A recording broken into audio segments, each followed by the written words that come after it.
Si Basara ay isang pangit na taluna na pinatalsik mula sa angkan ng bayani matapos niyang sirain ang nayon. Gayunpaman, nagbago ang lahat nang lumipat siya ng tirahan kasama ang dalawang kapatid sa ama na demonyo na tinutugis. Ngunit ang tanging paraan para mabigyan sila ng kapangyarihan ay sa pamamagitan ng matinding pagiging malapit sa kanila. Sa simula, dinala ni Jean, ang kanyang ama, si Basara sa isang restoran, na gustong ipakilala sa kanya ang mga bago niyang kinupkup na kapatid, na pinaniniwalaan ni Jean na makabubuti sa kanilang pamilya. Habang naghihintay sa pagdating ng mga babae, si Basara ay pumunta upang umihi, ngunit nang buksan niya ang pinto, nakita niya ang isang babaeng pulang buhok, may malaking dibdib, at ginagawa ang kanyang pangangailangan sa loob, at napagtanto na nagkamali siya dahil hindi siya kumatok. Desperado, pinigilan niyang sumigaw, nagmamakaawa na intindihin niyang aksidente lang ito, pero nagawa niyang itulak siya palayo at tinawag siyang manyak. Bago pa siya makagawa ng pananakit, sumulpot si Jean kasama ang isa pa niyang kapatid para sabihin na ang pulang buhok na babae ay kapatid niya. Umupo silang lahat, at ipinakilala ng babaeng may pulang buhok ang sarili niya bilang si Mio, habang ipinakilala naman ng maliit na babae ang sarili niya bilang si Maria. Nang tanungin ni Basara ang tungkol sa nanay nila, sinabi ni Jean na nasa ibang bansa ito sa kasalukuyan, na tila medyo kainahinala. Kinabukasan, nagising si Basara at nakita si Mio na nakapatong sa kanya, sinabing gusto niya siyang gisingin sa paraan na magpapasaya sa kanya at nagsimulang kumilos. Nang bigla niyang mapansin ang isang matigas na bagay sa ilalim ng kumot. Inabot niya ito, pero nadismaya nang malaman na isa lang pala itong disk, ngunit bago pa man niya ito tingnan, nahulog siya at nang tiningnan ito ni Basara, napagtanto niya na isa itong ipinagbabawal at malaswang laro. Itinuring ito ni Mio bilang patunay na isa siyang ganap na manyak, ngunit humandal ito at hindi sinasadyang natisod sa mga kumot, kaya nahulog sa ibabaw nito. Bilang ganti, itinuod niya ito sa maselang bahagi ng katawan, bago siya iwanang namimilipit sa sakit. Pagkatapos nito, bumaba si Basara sa kusina at binati si Maria, ngunit nagulat siya nang makita na wala itong ibang suot kundi isang apron. Gusto niyang pukawin ang kanyang pagnanasa. Umikot siya upang tuksuhin ito at ipinakita na hindi siya ganap na patag sa ilalim ng apron. Tapos tinanong niya kung nakita nito ang larong iniwan niya para dito at nagalit ito, na-realize na siya pala ang naglagay ng laro, na nagpakita sa kanya bilang isang taong walang kwenta. Tinanong pa niya kung gusto nitong laktawan ang laro at subukan ito sa kanya ng totoo, ngunit bago pa siya makasagot, pumasok si Jean at nagmakaawa si Basara sa kanyang ama na tulungan siya. Ngunit sinabi lamang ni Jean sa kanya na umiwas para hindi mabuo ang mga bawal na anak. Nang hapong yun, pagkatapos mamili, iniwan ni Basara si Mio saglit para hanapin ang kanyang bisikleta, ngunit pagkatapos, ilang manyak. Lapitan siya at alukin siyang samantalahin. Binalaan niya ang mga ito na huwag siyang hawakan, sinasabing sisirain niya ang kanilang buhay, ngunit tinawanan lang nila ito. Nang dumating si Basara, ipinagtanggol niya si Mio at epektibong tinaboy ang mga kawawang salarin gamit ang kanyang bisikleta, bago mabilis na tumakas kasama si Mio. Sa daan pauwi, humingi siya ng tawad sa nangyari, ngunit tiniyak ni Basara na ayos lang ito at nangakong poprotektahan niya sila bilang kanilang kuya, na tinanggap naman ni Mio. Pagbalik sa bahay, pinapanood ni Basara si Jean na nag-iimpake ng kanyang gamit dahil aalis ito agad para sa isang shoot sa Dubai. Pagkatapos umalis ni Jean sakay ng taxi, bumalik si Basara sa loob, kung saan niya natagpuan ang kanyang mga stepsister sa sala. Nang matagpuan niya sila, casual siyang nagtanong kung ano ang kanilang kakainin para sa hapunan, ngunit malamig siyang binaliwala ng mga babae na parang siya ay isang walang kwentang insekto. Iminungkahi niyang mag-order ng takeout, ngunit diretsahan siyang sinabihan ni Mio na umalis ng bahay na parang siya ang may-ari. Nang hilingin niyang ulitin yun, biglang sumugod si Maria at gumamit ng wind spell para idiniin siya sa dingding. Habang siya ay nasa sahig, lumapit si Maria at pinagalitan siya sa hindi pagsunod sa mga salita ni Mio, bago ibinunyag ang kanyang tunay na anyo bilang isang succubus, sinasabing sa mundo ng mahika at mga Diyos. Siya ay isang demonyo. Habang nagbabago siya sa kanyang kakaibang kasuutan ng demonyo, tinanong ni Basara kung demonyo rin si Mio, at idineklara ni Maria na si Mio ang magiging pinuno ng mga demonyo. Sinabihan nila si Basara na lumipat na ng tirahan, ngunit malinaw na nasaktan siya at tinanong kung nagpapanggap lang si Mio sa lahat ng matatamis na sandali na pinagsamahan nila bilang isang pamilya. Nanatiling tahimik si Mio, at napagod si Maria sa mga tanong niya, kaya nagpakawala siya ng spell para impluwensyahan ang isip nito upang iwanan niya sa kanila ang bahay para magsilbing kampo nila ng mga demonyo.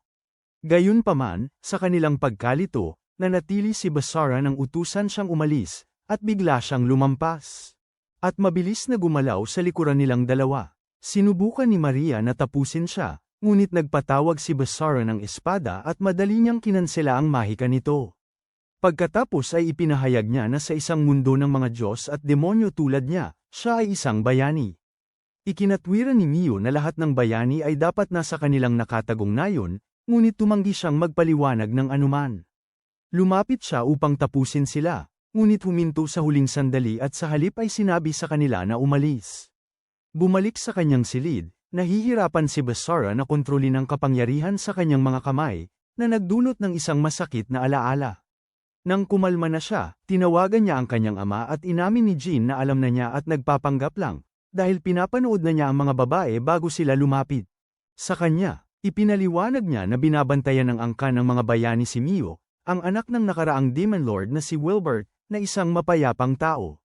Dahil doon, kinitil ang buhay niya ng ibang mga demonyo na nagnanais ng digmaan, ngunit hindi bago niya naipadala ang kanyang anak sa mundo ng tao, na siyang naging dahilan kung bakit siya target. Pagkatapos, sinabi ni Jean kay Basara na protektahan ang mga babae dahil maaaring sila ang susi sa pagpapatigil sa digmaan sa pagitan ng mga demonyo at bayani. Samantala, sila Mio at Maria ay walang tirahan, at iminungkahi ni Maria na maghanap ng iba para linlangin, ngunit sinabi ni Mio na tigilan na niya ang pagmamanipula sa mga tao. Bigla, naramdaman nila ang pag-activate ng isang barrier, at lumitaw ang mga halimaw, pinilit si Mio na gamitin ang kanyang mahika ng apoy.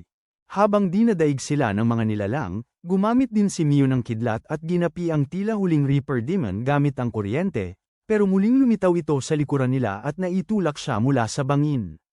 Habang nahuhulog siya, iniisip na ito na ang katapusan, nakita siya ni Basara at sumugod pasulong, nasalo siya sa tamang oras bago niya tapusin ang demonyo mismo. Pagkatapos hamupa ang lahat, tinanong nila kung bakit niya sila niligtas, at pinakita niya sa kanila ang kanilang litrato ng pamilya at sinabing mananatiling magkasama ang kanilang tahanan tulad ng isang tunay na pamilya. Pagbalik sa bahay, muling tinanong ni Maria kung bakit niya sila niligtas. Iniabot ni Basara sa kanya ang isang baso ng juice, at nang inumin niya ito. Nagulat siya nang makita siyang walang hinala sa lason, ngunit tinitiyak niya rito na naisip niyang hindi makatwira na lasonin niya sila pagkatapos silang iligtas. Gayunpaman, tinatanong pa rin niya kung bakit ang isang miyembro ng Hero Clan ay magpapakita ng awa sa mga demonyo na tulad nila, at inihayag ni Basara na ideya pala ni Jean na kupkupin sila, dahil alam na niya ang kanilang sitwasyon. Pagkatapos ay ipinahayag ni Maria ang kanyang pag-aalala tungkol sa posibleng pagbabantay ng Hero Clan sa kanila. Ngunit ipinaliwanag ni Basara na sila ni Jean ay walang koneksyon sa nakatagong nayon sa loob ng 5 taon. Samantala, lumabas si Mio mula sa paliguan, na natiling nanginginig sa nangyari kanina. Kinukutsa niya ang sarili dahil sa pagiging mahina at nangangailangan si Basara para iligtas siya. Habang lumulubog siya sa pagkadismayang yon, kumatok si Basara sa pinto at humingi ng tawad sa kung paano siya kumilos bago niya malaman ang kanilang sitwasyon. Bago pa siya makasagot, bigla siyang nawala ng malay at bumagsak. Binuksan ni Basara ang pinto para tingnan siya, ngunit mabilis siyang nagising at pinalo ang kamay nito palayo ng tangkain nitong tulungan siya. Pinagalitan niya ito dahil sa paghingi nito ng tawad gayong sila ang nanloko sa kanya, ngunit inamin nito na itinago rin niya ang katotohanan na siya ay isang bayani. Sinabi niya na hindi siya. Tingnan sila bilang masasamang demonyo, alam na plano nilang i-brainwash siya sa halip na wakasan siya, upang hindi madamay ang mga inosenteng buhay. Kahit na hindi pa rin siya sigurado, sinubukan ni Basara na pag-aanin ang sitwasyon sa pagtawag sa kanila na pamilya at nangakong poprotektahan sila. Nag-ambala ang sandaling iyon ni Maria, na nagbiro na masaya siyang makita kung gaano sila kalapit tuwing wala siya. Ipinaabot din niya kung gaano siya kasaya na malaman kung gaano kalakas si Basara, dahil nakita niya kung paano nito napigilan ang kanyang mahika, ngunit tiniyak niya sa kanya na wala siyang kakaiba at aksidente lamang yun bago umalis. Nang gabing yon, tinitingnan ni Mio ang isang larawan ng kanyang pamilya habang inaalala kung paano sila pinatay mismo sa harap niya.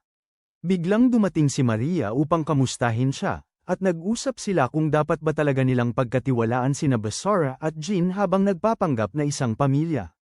Inabot ni Maria sa kanya ang bagong larawan ng pamilya, sinasabing mapalad sila na nakahanap ng mga kakampi tulad nila.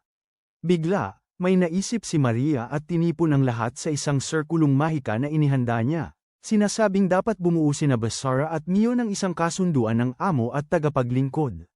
Tinanong ni Basara kung bakit ito kailangan, at ipinaliwanag ni Maria na ito ay mag-uugnay sa kanilang mga kaluluwa upang madama nila ang isa't isa, na magpapadali para sa kanya na protektahan si Mio. Nakipagtalo siya na isang bagay na simple, na parang gumagana ang isang tracking device, ngunit nakakatanggap si Maria ng mga reklamo hanggang sa sumuko siya. Idinagdag niya na ang kasunduan ay mangyayari lamang sa ilalim ng full moon, na siyang araw na yon, at matapos ang pag-aatubili ni Mio na sumang-ayon din si Basara. Pagkatapos, sinabi ni Maria na tutulungan niya si Mio dahil ang kanyang kasanayan sa mahika ay kasing level ng tae ng aso, at inutusan niya si Basara na halikan ang selyo ng mahika na lumabas sa kamay ni Mio, ngunit sa kanilang pagkalito, ang selyo ay lumabas sa sarili niyang kamay. Natarante si Mio, at napagtanto ni Maria na nangangahulugan na si Mio ang gaganap sa papel ng lingkod sa halip.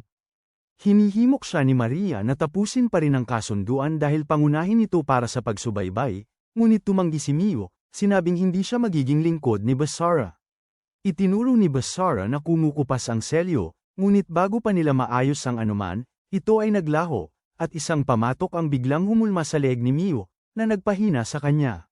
Nang hawakan siya ni Basara, nagpakita siya ng matinding reaksyon, tila lubos na apektado ng kakaibang sensasyon, at ipinaliwanag ni Maria na naisaaktibo na ang sumpa. Sinabi niya na ang pagtanggi ni Mio ang nagpasimula nito, ngunit maaari pa rin itong ayusin. Ibinunyag ang sarili bilang isang succubus, ipinaliwanag niya na dahil pinalakas niya ang kasunduan, si Mio ngayon ay nasa ilalim ng isang sumpa, na may napakasensitibong epekto ng pangangailangan na matugunan ang kakaibang pakiramdam sa kanyang pisngi. Nang makita si Mio na nahihirapan, tinanong ni Basara kung ano ang dapat niyang gawin, at sinabi ni Maria na kailangan niyang pakalmeyin si Mio sa pamamagitan ng pagpapasigla sa kanyang matinding pandama. Dahil sa pananabik, sinabi ni Maria na i-record niya ang lahat, at hinikayat niya si Basara na pasiglahin si Mio upang umalingaw sa galak bago tuluyang madaig ng sakit. Dahil walang ibang mapagpipilian, maingat na sinimula ni Basara, hinawakan muna ang mga braso nito, na nagpakawala ng masayang tunog mula kay Mio, pagkatapos ay lumipat pataas, na nagpakawala ng mas marami, mas malakas, at masayang tunog. Kapag hindi ito gumana, napilitan si Basara na gawin siyang sumuko at tawagin siyang amo, habang kailangan niya ang pera para sa susunod na oras, hanggang sa wakas ay kumalma si Mio. Pagkatapos, habang nililinis ni Maria ang kalat, humingi siya ng tawad dahil hindi niya ipinaliwanag ng mas maaga ang sumpa. Nagulat siya na hindi galit si Basara, ngunit sinabi ni Basara na hindi siya ang dapat nitong ipag-alala, at sa tamang oras, hinawakan ni Mio si Maria mula sa likuran at inilayo siya ng sapilitan matapos ang pinagdaanan niya dahil kay Maria. Kinabukasan, habang naglalakad sila papunta sa paaralan, sinabi ni Maria na mananatili siya sa malapit bilang suporta. Tinanong ni Basara kung magtataka ang mga tao kung sino siya, ngunit ipinakita niya ang isang peking lisensya, sinisiguro sa kanila na magiging maayos siya. Pagdating sa eskwelahan, sinabihan ni Mio si Basara na umasal ng normal sa klase at siguraduhing walang makakaalam na magkasama silang nakatira, na sinang-ayunan naman niya. Una siyang pumunta sa faculty room para makilala ang kanyang homeroom teacher, pagkatapos ay dumiretso sa klase para magpakilala. Itinuro ng guro kung saan siya uupo at hiniling sa class rep, si Yuki, na tulungan si Basara na makapag-adjust. Sa sandaling yun, napansin ni Basara na pamilyar ang class representative, at nang umalis ang guro, bigla niya itong niyakap, na ikinagulat ng buong klase. Si Mio ay nagulat din, at kinuha ni Basara, nang mas tingnan bago niya mapagtanto na ito pala si Yuki, ang kaibigan niya noong bata pa sila. Sumingit si Mio, sinasabing hindi sila dapat masyadong malapit sa publiko, pero sabi ni Yuki ay normal lang yun para sa kanila. Mas lalo lang itong nakakainis kay Mio, at sa huli ay nabulalas niya na hindi yun pwedeng gawin ni Yuki dahil nakatira si Basara kay Mio, na mas lalong ikinagulat ng lahat. Dahil doon, agad na kinamuhian si Basara ng karamihan sa mga lalaki sa klase. Nang subukan niyang kausapin si Mio, na siya lang ang kaibigan niya, tungkol sa tanghalian, sinabihan siya nito na kumain ng sarili niyang glizzy at iwanan na siya. Noon din, lumapit sa kanya ang isang lalaking nagngangalang Yahiko at inanyayahan siya mag-lunch ng magkasama sa bubong.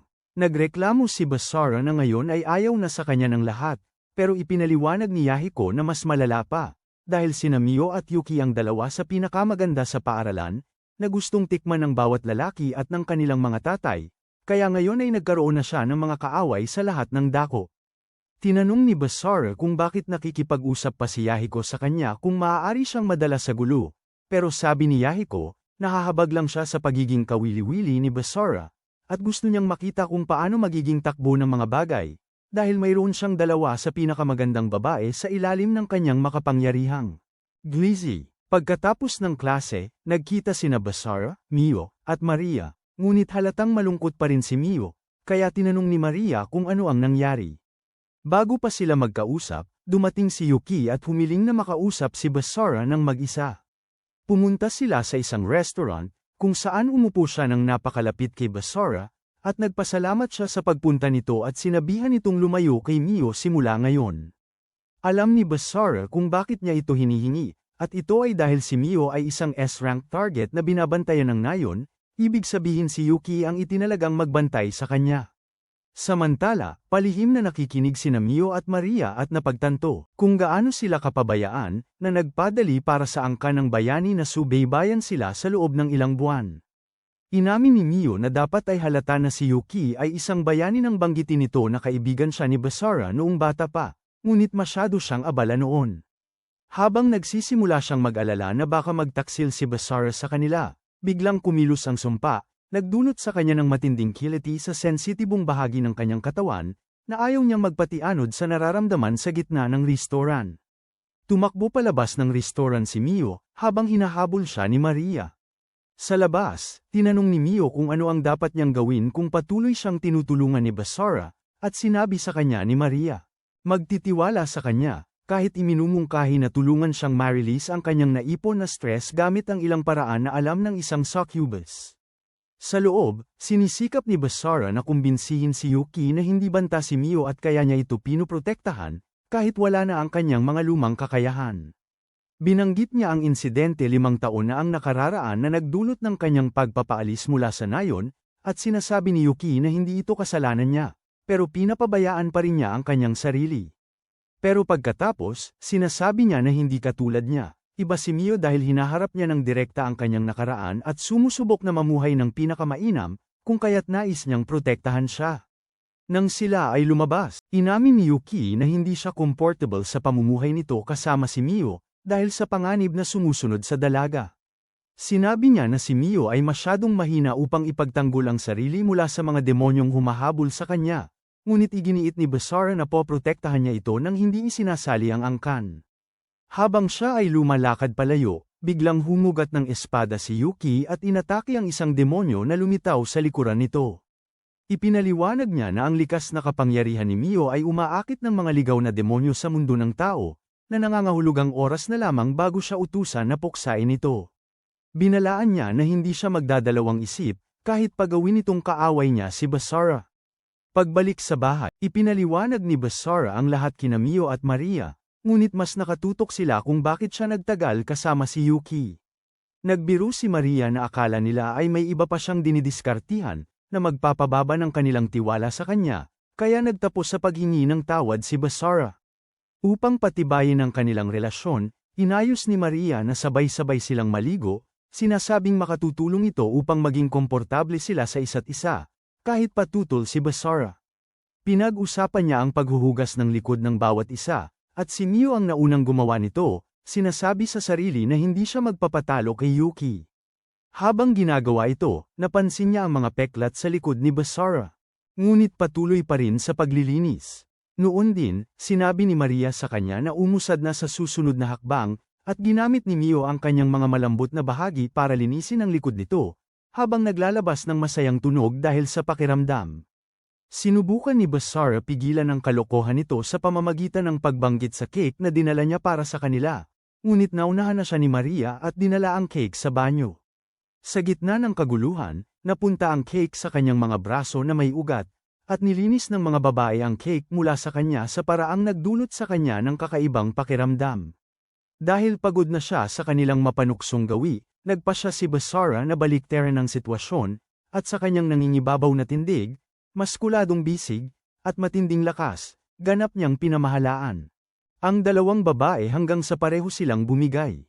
Ngunit pagkatapos, bigla siyang nagising sa tabi ni Maria, na nagsabi sa kanya na ang huling bahagi ng kanyang ginawa ay panaginip lamang. At siya ay kaaya-ayang nagulat nang malaman na kaya niyang magkaroon ng ganoong panaginip na kasama silang tatlo, na nagpatanarante kay Basara at nagmamakaawa ng tawad. Tinanong niya naman si Mio, at nang sabihin ni Maria na tulog ito, humiling siyang pag-usapan ng isang bagay ng pribado kay Maria. Ilang araw pagkatapos, hindi maalis ni Mio ang tingin kay Basara, na naaalala pa rin ang sinabi nito kay Yuki at kung paano nito sinabing gusto niyang protektahan si Mio. Noon naman, sinabi ni Yadiko kay Yuki na gustong tulungan sila ng kanilang homeroom teacher, siya at si Basara, sa pag-oorganisa ng mga takdang aralin sa tag-init. Hiniling ni Basara kay Mio na hintayin siya pagkatapos, at pumayag si Mio. Ngunit sinabi ni Yuki sa kanya na umalis na lang dahil kaya niya namang hawakan ang mga bagay ng mag-isa.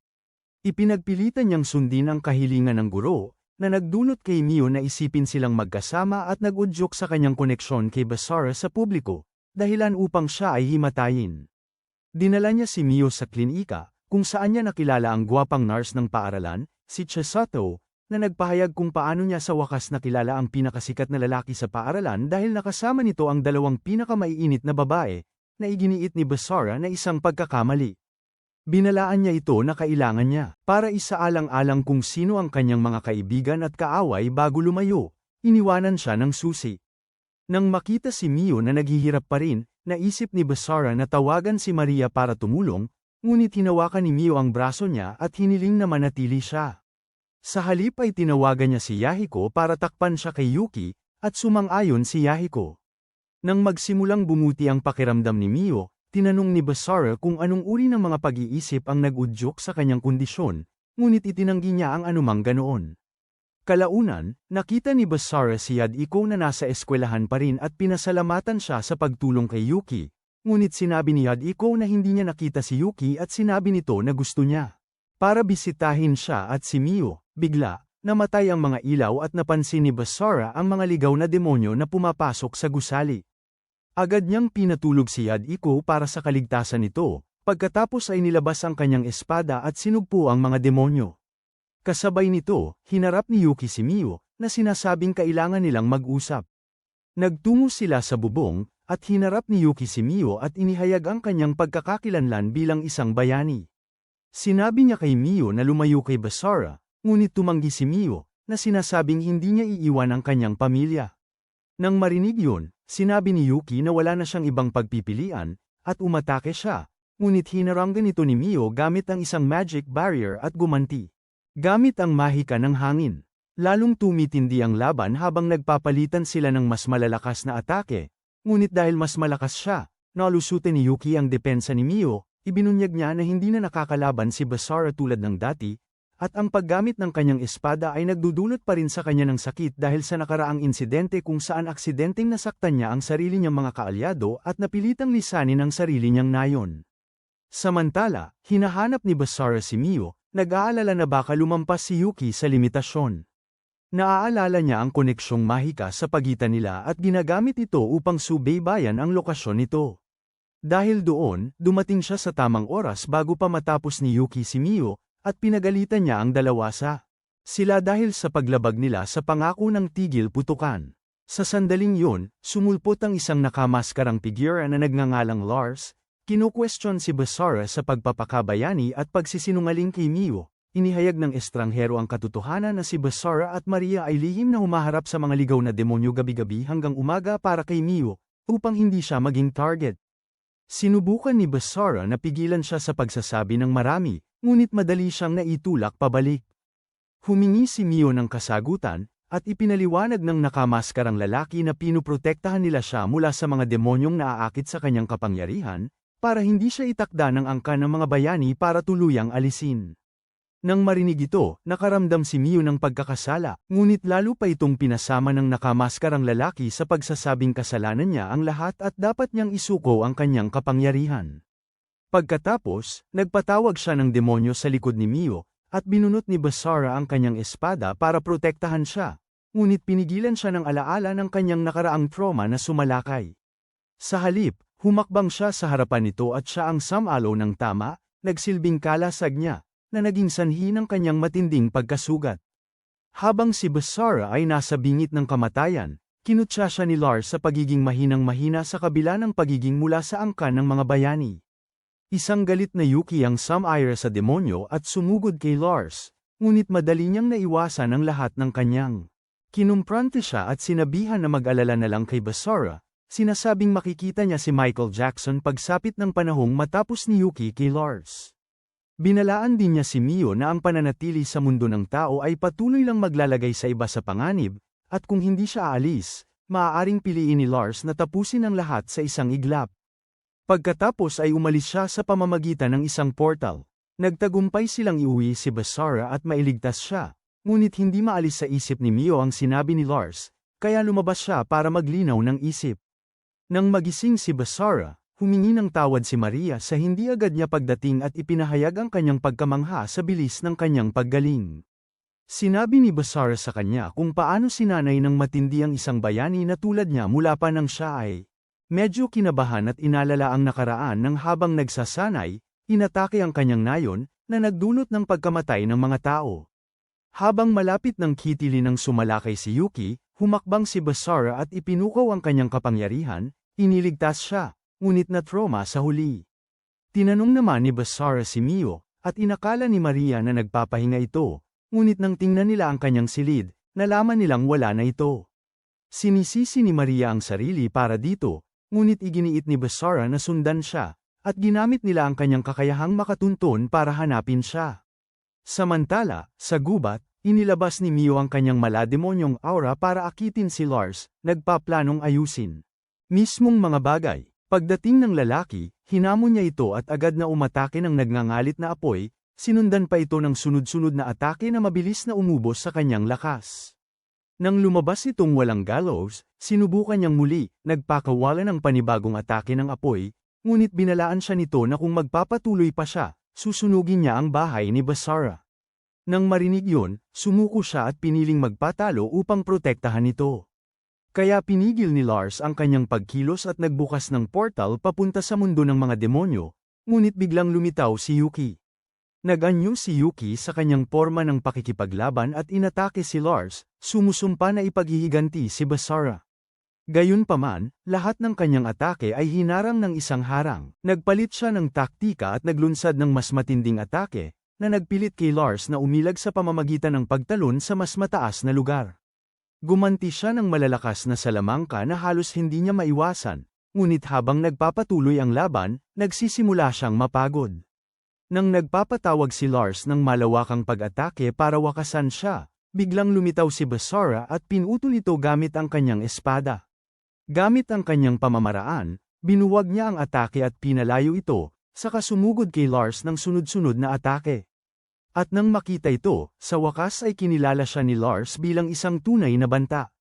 Nang gumanti si Lars ng maraming atake, ginamit ni Basara ang pagkakataon para lumikha ng bukas at nakatama, bagamat nakaligtas si Lars salamat sa kanyang baluti. Napagtanto ang limitasyon ni Basara, lumipat si Lars sa malapitang labanan, ngunit biglang dumating si Maria at itinulak siya palayo. Ito ang nagbigay kay Basara ng pagkakataong makatama ng ilang beses pa bago nawala si Lars. Matapos kumalma ang sitwasyon, tuluyang napaluha si Maria, na nakagambala kay Basara ng sapat para sinugitan siya ng isa pang demonyo mula sa likuran. Ang pagkakita dito ay nagtulak kay Mio sa sukdulan, at ang kanyang kapangyarihan ay nawalan ng kontrol, ibinabangon ang lahat sa paligid niya ng matinding lakas. Sinubukan ni Basara na pakalmayan siya, ngunit sinabi niya, hirap na siyang magpigil. Nakiusap siya sa kanya na pigilan siya bago niya sirain ang lahat, ngunit tumanggi ito. Sa halip, sinabi niya rito na ang pamilya ay nagkakaisa at hindi nag-iiwanan. Para sa kanya, binunot niya ang espada niya at tumutok sa pagpigil lamang ng kanyang kapangyarihan. Sa pagsisikap, nagawa niya ito, nailigtas siya sa proseso. Kinabukasan pagkatapos ng labanan, bumisita si Yuki sa kanilang bahay at nagtanong kung pwede niyang makita si Basara, ngunit sinabi ni Maria na nagpapahinga pa rin ito matapos labis na mapagod. Dahil doon, iniwan ni Yuki ang ilang gamot at umalis, kahit pa inanyayahan siyang manatili. Habang papalayo siya, napagtanto niya na sa wakas ay nakukuha na ni Basara ang kontrol sa kanyang mga kakayahan, na nangangahulugang maaaring handa na siyang harapin ang kanyang nakaraan. Pagkalipas ng ilang araw, bumalik si Basara sa paaralan, na mas mabuti ang pakiramdam dahil sa gamot. Umakyat siya sa rooftop upang kamustahin si Yahiko, at tinanong kung ayos lang ba ito. Akala ni Yahiko ay ang isang kamakailang insidente sa paaralan ang tinutukoy niya, ngunit may binanggit si Basara na nagpapahiwatig ng kanilang nakaraang pagkikita. Sinubukan itong ipagwalang bahala ni Yahiko, ngunit nang biglang sumugod si Basara, umiwas siya rito at inihayag ang tunay niyang pagkakakilanlan bilang ang nakamaskarang lalaki mismo, si Lars.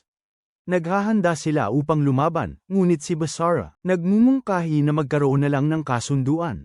Ipinaliwanag niya na dahil si Lars ang nakatalagang magbantay kay Mio, magdudulot ito ng problema kung malaman ng mga nakatataas sa kanya na nabigo siya. Iminumungkahi niya na pareho silang kumilos na parang walang nangyari, upang walang mas malalakas na kaaway ang ipadala para sundan siya. Nang tanungin ni Lars kung bakit niya ito dapat pagtiwalaan, iginiit ni Basara na kaya niyang manalo sa huling laban nila kung buong lakas siyang lumaban, at nagpasya si Lars na pagbigyan ito sa ngayon, dahil pabor ito sa kanya. Bago umalis, tinanong ni Basara ang tungkol sa demonyong responsable sa pagpaslang sa foster parent ni Mio, at ibinunyag ni Lars ang pangalang Zolia sa kanya. Isang demonyo na nagbabantay kay Mio dati ngunit piniling magwala. Pagkaalis ni Lars, dumating si Mio at nagpasalamat kay Basara sa pagliligtas sa kanya. Bilang pasasalamat, lumapit si Mio upang halikan siya. Ngunit bago pa mangyari ang anuman, hinayla siya ni Yuki pabalik, pinagbabawalan siyang mahulog dito. Inabutan niya ito ng lunchbox para mapabilang ang atensyon niya, at nang dumating si Maria, ginawa niya itong isang kompetisyon, sinasabing kailangan manalo ni Mio kung gusto niya ang atensyon niya.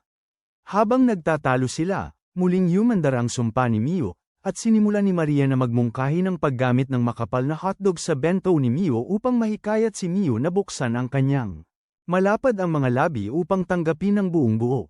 Sinusubukan ni Basara na tanggihan, ngunit binanggit ni Maria ang kanilang paglalaro sa banyo gamit ang cake ilang gabi na ang nakalipas, na umakit sa atensyon ni Yuki. Nang tanungin, inihayag ni Maria ang kasunduan ng amo at alipin sa pagitan ni Basara at Mio, at diretsahan niya itong tinanggihan, ayaw niyang maging pag-aari pa ni Basara ng iba kundi kanya lang.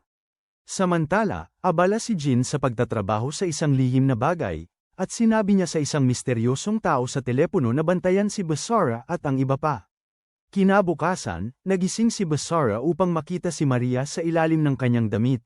Idinidikit ang kanyang maliliit na dibdib sa kanya upang gisingin siya at ang kanyang pinapataba si Johnny. Nagreklamo siya, at hiniling ni Maria na magmakaawa ito ng maayos at gawin ang gusto nito sa kanya kung gusto nitong umalis siya. Ngunit tumanggi si Basara na palampasin ito at tinapak siya sa ulo upang pigilan ang kanyang kapilyuhan. Pagkatapos ay nagtungo siya sa banyo, kung saan sa kasamaang palad, naroon na si Mio, at habang sisigasan na ito, tinakpa niya ang bibig nito ng walang pag-iisip, ngunit nadulas sa basang sahig. Nahulog silang dalawa sa isang maselang posisyon, at agad siyang itinulak palayo nito. Sinimulan niya itong pag-alitan, ngunit iginiit nito na hindi siya naglagay ng karatula sa banyo. Hindi agad naniwala si Mio sa kanya, pero nang ipaliwanag niya ng maayos, naging malinaw na may iba nang nakatira. Nagtawanan sila dahil ipinapaalala nito sa kanila ang kanilang unang pagkikita, pero ayaw pa ring palampasin ni Mio at pinatamaan siya ng kidlat. Maya-maya, habang naliligo siya, biglang sumulpot si Yuki at nagtanong kung pwedeng sabay silang maligo.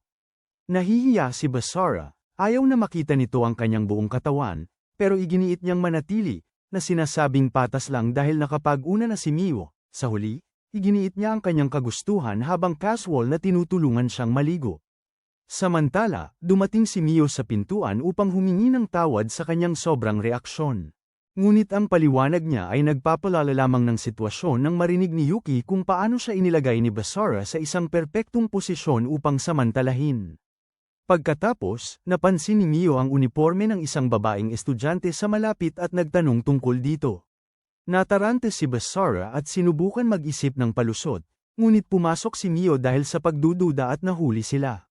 Bago lumala ang sitwasyon, muling na-activate ang sumpa niya dahil sa masasamang iniisip tungkol sa kanyang amo.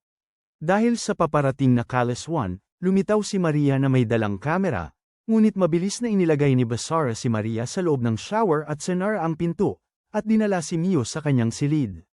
Nang araw ding yun, dinala ni Basara si Yahiko upang magtanghalian sa isang marangya. Restaurant, sinasabing nagbabayad lang siya ng pabor.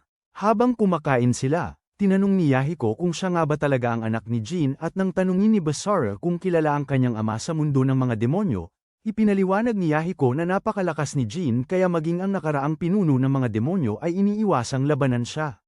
Binanggit din niya na mas maraming demonyo ang ipapadala para bantayan si Mio. Lalo na kung malapit na siyang magising ang kanyang buong kapangyarihan, ibig sabihin, maaaring hindi magtagal ang kanilang kasalukuyang tigil laban. Binalaan niya na ang susunod na ipapadala ay maaaring mas malakas at iminungkahi na lubusin ni Basara ang paggamit ng kanyang kasunduan kay Mio dahil makapagpapalakas ito sa kanilang dalawa. Habang nag-uusap sila, ang nurse ng eskwelahan, si Chisato, na may ugaling kontrabida, ay sumulpot at humiling na sumama sa kanila.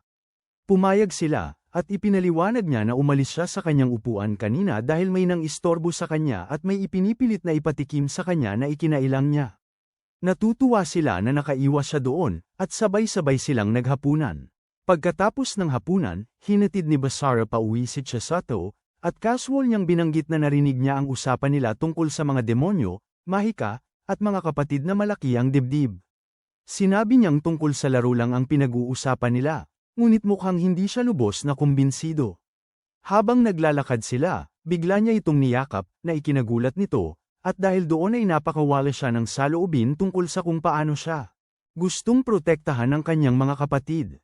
Nakikinig siya, nagbibigay ng payo, at hinahalikan ang kanyang noo bago tahimik na bigyan siya ng anteng-anteng na natutunan niya mula sa kanyang nayon. Ilang araw pagkaraan, nakipagkita si Lars sa kapwa niya demonyo, isang makapangyarihang figura na nagngangalang Valga. Gustong puntahan agad ng halimaw si Mio, ngunit binalaan siya ni Lars na kumikilos din ang angka ng mga bayani, kaya kailangan nilang maging maingat. Gayunpaman, umalis pa rin si Valga. Hindi nagtagal, isa pang demonyo, isang Bustier Eye, ang lumitaw na nagngangalang Zest, isang tauhan ni Zolja. Nilinaw niya na hindi siya naroon upang tulungan si Lars, ngunit mayroon siyang sariling misyon na nangangailangan ng kanyang kooperasyon, na napilitan siyang tanggapin. Nang gabing yun, tinanong ni Basara si Maria tungkol sa katotohanan sa likod ng kasunduan kay Mio. Inamin niya na ito ay para tiyakin na ang kapangyarihan ng Demon Lord ay hindi mapupunta sa maling mga kamay at pinapayagan silang subaybayan si Mio sa lahat ng oras. Napagtanto kung gaano ito kahalaga, nagpasya si Basara na huwag itong tanggalin sa susunod na kabilugan ng buwan. Pagkatapos ay sinubukan ni Maria na tulungan silang bumuo ng tiwala sa kanyang sariling kakaibang paraan. Kinakaladkad si Basara sa paglalaro ng dating simulation game kung saan kailangan ng nakatatandang kapatid na lalaki na harutin ang mga pisngi ng kanyang kaakit-akit na kapatid, ang Busty Mother. At si Saggy Granny, kahit na nagpapanggap siyang walang pakialam, nauupo pa rin siya at nakikita ang sariling kanya. Habang ipinapaliwanag ni Maria kung paano ito kapakipakinabang para sa kanilang pagbubuklod at relasyon. Gayunpaman, pumasok si Mio nang si Maria ay malapit nang gumawa ng ilang pagpaplano sa Alabama, at dinala ni Mio si Maria para parusahan. Kasabay nito, sa bayan, halos saktan ng isang demonyo ang isang babae ngunit pinigilan ng isang grupo ng mga bayani. Ibinunyag nila na in-upgrade na ng nayon ang katayuan ni Mio mula sa pagiging isang bagay na dapat obserbahan tungo sa isang banta na dapat pigilan. Kinabukasan sa paaralan, isang grupo ng mga delinkwente ang humarap kay Basara. Dahil sa pagkakadawit niya kina Mui at Yuki, ngunit bago pa sila makapagsimula ng kahit ano, isang guro ang sumingit at pinaghiwalay sila. Pagkatapos nyon, dumating si Yuki at umamin na tinawagan niya ang guro upang tulungan siya. Pagkatapos ay tinanong niya kung may plano ito para sa weekend, at nang sabihin nitong wala, inanyayahan niya ito sa isang date. Samantala, binabantayan ng grupo ng mga bayani ang imbitasyon ni Yuki at idineklara na kailangan nilang pigilan ang magiging Demon Lord. Pagkalipas ng ilang araw, nagpunta sina Basara at Yuki sa kanilang ipinangakong date sa isang mall, kung saan humanga si Basara sa laki ng lugar. Nang makarating sila sa tindahan ng damit, binati sila ng isang saleswoman at nagsimulang alukin sila ng damit na may mas malaking sigasig kaysa sa isang nagtitinda na nag-aalok ng di kapani-pani walang abot kayang alok. Habang nangyayari ito, naramdaman ni Basara na may nanunood sa kanila, ngunit binaliwala niya ito upang panatilihing magaan ang daloy ng kanilang date. Bigla, sumulpot sina Mio at Maria, at iginiit ni Mio na sila ni Maria ay nag-iikot lamang sa pamimili at nagkataong nakasalubong sila, at talagang hindi sila sinusundan. Agad siyang sinite ni Maria, na sinasabing walang maniniwala sa ganoong kahalataang dahilan, ngunit natuwa si Basara sa kanilang paglitaw, dahil hindi nila alam kung paano pakikitunguhan ang saleswoman. Samantala, nilapitan ni Yuki si Mio, at sa halip na magalit, hiniling niya kay Mio na tulungan siyang pumili ng damit. Sumang-ayon si Mio, at sabay nilang sinimulang tingnan ang mga damit habang pinagmamasdan sila ni Basara mula sa malayo, gaman ng pakiramdam na nakitang nagkakasundo sila ng maayos. Ngunit pagkalipas ng ilang minuto, napagtanto ni Mio na tinutulungan niya pala si Yuki na maging kaakit-akit para mapansin at maakit si Basara, na nakainis sa kanya. Sinimulan niya itong tanungin, ngunit bago pa man makapagpaliwanag si Yuki, isang kapwa bayani, si Kurom, ang biglang sumulpot at dinala palayo si Yuki nang walang babala. Dahil hindi alam kung saan siya nagpunta, dali-daling lumabas si Basara at ang iba pa at sinubukang tawagan si Yuki, ngunit hindi siya sumasagot. Lumalaki ang pag-aalala ni Basara, balisa, naiisip pa nga na kung nakipagkasundo siya rito, masusundan niya ang lokasyon nito ngayon din. Habang nananatili ang kaisipang yon, isang harang ang biglang nabuo sa paligid nila, na sinundan ng matalim na atake ng hangin. Mabilis na kumilos si Basara at tinulungan sina Mio at Maria na umiwas. Pagkatapos, lumitaw ang isang demonyong nagngangalang Valga, at agad niyang kinutya si Mio. Tinawag siyang mahina at hindi karapat-dapat sa kapangyarihan ng Demon Lord, sinasabing sinasayang lang niya ito para maging sunod-sunurang aso ni Basara. Ipinapalagay ni Basara na si Valga ang nasa likod ng pagkawala ni Yuki, at nang hindi ito itinanggi ni Valga, agad na sumugod si Basara kay Valga nang walang pag-aatubili. Ngunit ang kanyang atake ay madaling naharang. Gumanti si Valga ng isang malakas na atake na halos hindi naiwasan ni Basara, ngunit ang puwersa pa lamang nito ay nagpatilapo na sa kanya. Ipinagpatuloy ni Valga ang pag-atake, lumapit ng agresibo. Humakbang si Mio pasulong at nagpakawala ng apoy upang pabagalin siya, habang sinundan naman ito ni Maria ng isang matinding suntok. Halos hindi umimik si Valga at madali lang itinulak si Maria palayo. Sinalo siya ni Basara, ngunit napilitan silang patuloy na gumalaw dahil patuloy pa rin ang walang tigil na pag-atake ni Valga. Pagkatapos, nagpakawala si Valga ng mas malakas na atake direkta kay Mio, ngunit hamarang si Basara at inilihis ito gamit ang kanyang espada. Ang sandaling yun ay pumukaw sa interes ni Valga, at nagsimula siyang seryosohin si Basara. Mabilis na tumindi ang labanan, ngunit bago pa ito magpatuloy, may humadlang dito. Biglang hindi nakagalaw si Valga mula sa likuran at tinapos ni Takashi, isang bayani. Hindi nagtagal ay lumitaw si Shiba, kalmadong nagsasabing inutusan silang tapusin si Mio. Pinuna ni Takashi si Basara dahil sa panig nito sa isang demonyo. Habang inatake siya ni Kurom, tinawag siyang traidor at inihayag na nasa kanilang kustodiya na ngayon si Yuki.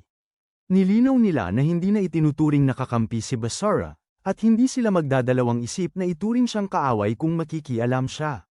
Kahit sa babalang yun, nanindigan si Basara, hawak ang kanyang espada at naghahanda para lumaban. Humanda muling sumugod si Kurom, ngunit bago pa lumala ang sitwasyon, pumasok si Shiba at winasak ang harang na nakapalibot sa kanila na parang wala lang. Sinabihan niya ang lahat na tumigil, itinuturo na ang pakikipaglaban sa syudad ay magdudulot ng hindi kinakailangang pinsala. Sa halip, iminungkahi niya ang magtatag ng angkop na larangan ng labanan sa loob ng isang linggo kung saan maaaring magharap ang dalawang panig. Nang gabing yun, ikinwento ni Basara kay Jin ang lahat ng nangyari, at binalaan siya ni Jin tungkol kay Shiba. Inilalarawan siya bilang katumbas ng isang taong honey badger. Isang taong pinananatili ng nayo ng mga bayani na hindi makalabas hanggang kamakailan. Sinasabi rin niya kay Basara na huwag magpigil, kahit pa mga hulugan nito ng pakikipaglaban kay Yuki. Nang tanungin ni Basara kung bakit niya ito hinihikayat na lumaban sa nayon, simpleng sinasabi ni Jin na hindi na ito mahalaga dahil naitaboy na sila. Sa sumunod na mga araw, nakatuon sina Basara, Mio, at Maria sa paghahanda para sa nalalapit na laban. Pinagbubutihan ni Maria ang kanyang kasanayan sa pakikipaglaban, habang tinutulungan ni Basara si Mio na makontrol ang kanyang mga kakayahan. Sa isa sa kanilang mga pahinga, ipinaliwanag ni Basara ang sandata ni Takashi, isang sibat na yelo na tinatawag na Byakko, na tirahan ng isang makapangyarihang espiritu. Nagsisimulang mabigatan si Mio, iniisip na baka wala silang pag-asa, ngunit pinakakalma siya ni Basara na mayroon pa rin silang tsansa kung maingat silang magpaplano. Ipinaliwanag niya na ang Byakko ay kumakatawan sa kanluran, ibig sabihin ang mga kakayahan nito ay may mga limitasyon sa direksyon na maaari nilang samantalahin. Ipinaliwanag din niya ang mga kakayahan ni Kirom bilang isang tagatawag ng espiritu, na sinasabing kaya niyang ipagpatuloy ang pakikipaglaban nang hindi ginagamit ang sarili niyang enerhiya. Gayunpaman, dahil sa presensya ng Byakko, malamang na limitado lamang siya sa paggamit ng mga espiritu ng hangin, na nagbibigay sa kanila kahit papaano ng ideya kung ano ang inaasahan. Sa ibang lugar, hinarap ni Kirom si Yuki, tinatanong kung bakit siya nagiging malapit kay Mio, pinaalalahanan niya si Yuki kung gaano niya pinaghirapan ang pagkamit ng pagkilala sa nayon, at tinatanong kung bakit niya isinasakripisyo ang lahat para sa isang itinuturing na puntirya. Kasabay nito, naghahanda si Takashi para sa labanan, pinananatili pa rin ang hinanakit kay Basara tungkol sa nakaraang insidente na nagdulot ng pagkawala ng kanilang mga kasama. Kinagabihan, dinalhan ni Maria si Basara ng tsaa habang ipinahihiwatig na ang pagpapalakas ng kanyang ugnayan kay Mio ay maaaring magpatibay sa kanya. Tumanggi si Basara, sinabing gusto niyang buuin ng maayos ang tiwala kay Mio. Sa halip na pilitin ang pag-usad ng kwento, tinukso siya ni Maria, na nagmumungkahi ng ibang paraan para siya makakuha ngunit bago pa lumala ang sitwasyon, dumating si Mio, sinubukan siyang pukawin ni Maria, ngunit pinananatili ni Mio ang kanyang damdamin sa ayos at sinabing handa siyang gawin ang lahat upang lumakas para hindi na kailangang magpigil si Basara. Lumipas ang sandaling yun at nagpatuloy sila sa pagtutok sa kanilang paghahanda. Kinabukasan sa eskwelahan, nakilala ni Basara si Yadiko sa bubungan, na may alam na sa nalalapit na labanan, kahit hindi pa naipapaliwanag ni Basara ang lahat. Nang banggitin ni Basara na ang mga bayani ang magpapasya sa lokasyon, binabalaan siya ni Yadiko na kung tunay na nasa panganib ang buhay ni Mio, siya mismo ang maaaring makialam, kahit na mga hulugan nito ng pagsalungat kay Yuki. Bago umalis, sinabi niya kay Basara na siguraduhing mananalo ito para hindi na mangyari yun, at nagbigay ng pabalik na babala si Basara na maging handa ito sa maaaring mangyari kung siya ay manghimasok. Kalaunan, nilapitan ni Yuki si Basara sa eskwelahan at sinabihan itong umatras sa laban upang maiwasan ang kaparusahan ng nayon. Tumanggi si Basara, nangangakong poprotektahan niya si Mio anuman ang mangyari. Nang makitang hindi niya mababago ang isip nito, sa wakas ay inihayag ni Yuki ang lokasyon ng labanan. Habang siya ay lumilingon upang umalis, pinigilan siya ni Basara at binigyan ng ekstrang susi ng kanyang bahay. Sinabi niya rito na ang labanang ito ay hindi ang huling pagkakataon na sila ay magkikita, at hindi tumugon si Yuki, ngunit ang sandali ay nag-iwan ng pait sa kanyang puso, na nananabik sa kanya. Nang gabing yun, dumating ang magkabilang panig sa napiling lokasyon, at pagkatapos ng lahat ng nangyari, ang labanang pinaghandaan nilang lahat ay malapit ng magsimula.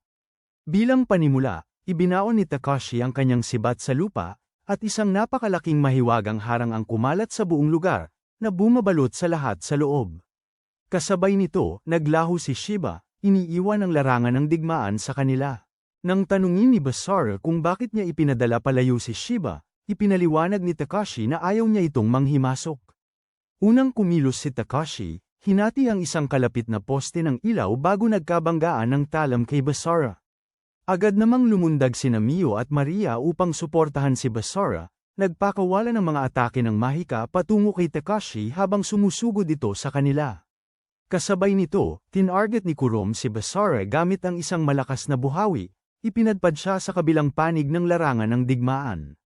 Bago pa siya makalapag, inilipad niya ang kanyang sarili sa himpapawid gamit ang kanyang kapangyarihan sa hangin at sinundan siya, ipinagpatuloy ang kanyang pag-atake habang sinasaway siya para sa sinusundan ng kanyang kapatid. Ngunit, mabilis na napagtanto ni Basara na ang kanyang mga atake ay nagdidirekta sa kanya patungo sa isang tiyak na lugar. Sa halip na lumaban, iniikot niya ang kanyang katawan upang sirain ang presyon ng hangin, ipinapakita na sadyang hinahayaan niya itong igalaw siya. Sa sandaling yun, naintindihan ni Kurom na ang plano ni Basara ay ilayo siya kay Yuki upang ihiwalay siya sa isang labanang dalawahan. Sa ibang lugar, pinapanood ni Shiba mula sa malayo, napapansin na umatras sina Maria at Mio, inilalayo si Tekashi kay Basara. Dinala nila siya sa isang mas madilim na lugar, hanggang sa maiipit siya sa loob ng isang silid na pan ng mga kalat. Nang walang pag-aalinlangan, nagsimula silang atakihin siya ng sabay-sabay, ibinabato ang lahat ng makakaya nila para daijin siya. Hinihiwa ni Takashi ang mga bagay na inihahagis nila sa kanya, madaling sinisira ang mga ito. Nang subukan niyang gumanti, sumingit si Maria at hinarang ang kanyang atake, tiwalang sinabing lumakas siya sa pamamagitan ng kanyang kamakailang pagsasanay. Nagpasya si Takashi na huwag nang magpigil, at nagsimulang umilo ang kanyang sibat ng berdeng liwanag habang inaaktibo niya ang kapangyarihan ng Byako. Ang biglaang pagbugso ng enerhiya ay nagpatalsik kay Maria sa isang dingding, ipinapakita kung gaano kapanganib ang sandata kahit sa malapitan. Mabilis na tumugon si Mio sa pamamagitan ng pagbato ng spell na nagpuno sa buong silid, pinupuno ito ng tubig sa pagtatangkang, para mahadlangan ang kanyang galaw. Samantala, patuloy na umaatras si Basara mula kay Kurom hanggang sa marating niya ang lugar na gusto niya. Bigla siyang humarap at sinalakay ito, ngunit ang kanyang atake ay hinaranggan ng harang ng hangin na nakapalibot dito. Napansin ni Kurom na nagpipigil siya ng bahagya at itinuring niya itong pang-iinsulto, kaya't ginantihan niya ito sa pamamagitan ng pagtulak sa kanya ng may mas malakas na atake na tumagos sa pader. Direktang hinarap siya nito, kinukwestiyon ang kanyang determinasyon at tinawag na walang saysay ang kanyang mga prinsipyo, ngunit matatag na tumayo si Basara, ipinapahayag na poprotektahan niya ang mga ina ng kanyang mga anak na itinuturing niyang mga kapatid, anuman ang mangyari. Nang muli siyang sumalakay, inaktibo ni Basara ang kanyang pagsupil sa kakayahan sa paglilipat. Ang teknik ay sumisipsip hindi lamang sa kanyang atake ng hangin kundi pati na rin sa kanyang ugnayan sa mga espiritu, na gumagambala sa kanyang kapangyarihan. Sinundan niya ito ng isang malakas na atake na nagpabagsak sa kanya. Habang siya ay bumabagsak, nagmuni-muni si Kurom sa kanyang sitwasyon, na pagtatanto na hindi niya kailanman ginusto na humantong sa ganitong punto ang mga bagay sa pagitan nila ni Basara. Bago siya tumama sa lupa, mabilis na lumapit si Basara at sinalo siya, inililigtas siya mula sa pagiging hamak. Sa maikling sandali, nagulat siya sa gawaing iyon ng kabaitan, ngunit ito ay naistorbo ni Yuki na pumagitna. Sinubukan ni Kurom na babalaan si Basara, ngunit hindi siya nakakilos sa oras. At tinamaan siya ni Yuki nang hawakan ng kanyang espada, na nagpatamba sa kanya. Bagamat nag-aalala si Kurom, kalmadong binigyan ni Yuki si Basara ng gayuma na nagpatulog sa kanya, na ipinaliwanag na ito ang pinakaligtas na paraan upang pansamantala siyang maalis sa laban. Bumalik sa binahang silid, pinasalamatan ni Mio si Maria sa pagtulong nito na makalamang sila, ngunit hindi nagtagal ang kanilang kalamangan. Muling nagpakawala si Takashi ng isang bugso ng kapangyarihan, na pinanggalit ang tubig gamit ang enerhiya ni Beiko. Pagkatapos ay naglunsad siya ng isang malakas na atake na nilayong tapusin silang dalawa, ngunit nagawa nilang makatakas sa huling sandali, na ikinagulat niya. Habang sila ay sumusubok na mag-ipon muli, hinahabol niya sila, nilalampasan ng apoy ni Mio nang hindi bumabagal. Nang akma siyang bibigwas ng mapagpasyang atake, muling lumitaw si Yuki at hinaranggan siya gamit ang bugso ng sarili niyang enerhiya. Binalaan siya ni Takashi na ang pagpanig kay Mio ay gagawin siyang taksil at sinubukang sirain ang kanyang determinasyon sa pagbanggit sa nakaraang insidente na kinasangkutan ni Basara. Gayunpaman, nanindigan si Yuki, sinabing sinisikap niyang pigilan ang pag-ulit ng kasaysayan at ang pagprotekta sa kanyang mga kaibigan ay bahagi ng kanyang tungkulin bilang isang bayani. Habang nagsisimula silang maglaban, nagtangkang sumali si Mio, ngunit pinigilan siya ni Maria, ipinapaalala sa kanya na ang kanilang prioridad ay ang paghahanap. Basara, nakita siya ni Mio na nakapahinga malapit, na nasa ilalim pa rin ng bisa ng potion, habang binabantayan ni Kirom. Habang natutulog, nagsimulang umiyak si Basara dahil sa kanyang nakaraang pagkakasala, at napansin ito ni Kirom at naunawaan kung gaano kalaki ang kanyang pasan. Pagdating ni Mio, tumayo si Kirom para harapin siya, handa nang ipagpatuloy ang laban, ngunit hindi siya pinansin ni Mio at nakatuon sa paggising kay Basara. Ipinaliwanag ni Kirom na nabigyan siya ng malakas na pampatulog, ngunit patuloy siyang tinatawag ni Mio. Kalaunan, naabot siya ng boses nito, at nagising siya mula sa kanyang bangungot. Kasabay nito, tumindi si Takashi. Ang pag-atake niya kay Yuki, na lubos na nagpapahirap sa kanya sa sunod-sunod na pag-atake. Sinubukan ni Maria na mamagitan, ngunit naisulong lang siya sa gilid. Nahihirapan si Yuki na makasabay, kahit na naaalala niya ang nangyari kay Basara noon at kung paano siya hindi makatarung ang trinato. Gayunpaman, ang determinasyon niya lang ay hindi sapat para pigilan si Takashi, at muli siyang pinatumba nito. Habang naghahanda siyang tapusin si Yuki, dumating si Basara, hinaranggan ng atake, at pinagalitan si Takashi dahil sa paglampas sa hangganan laban sa isang taong pareho nilang nakilala noon.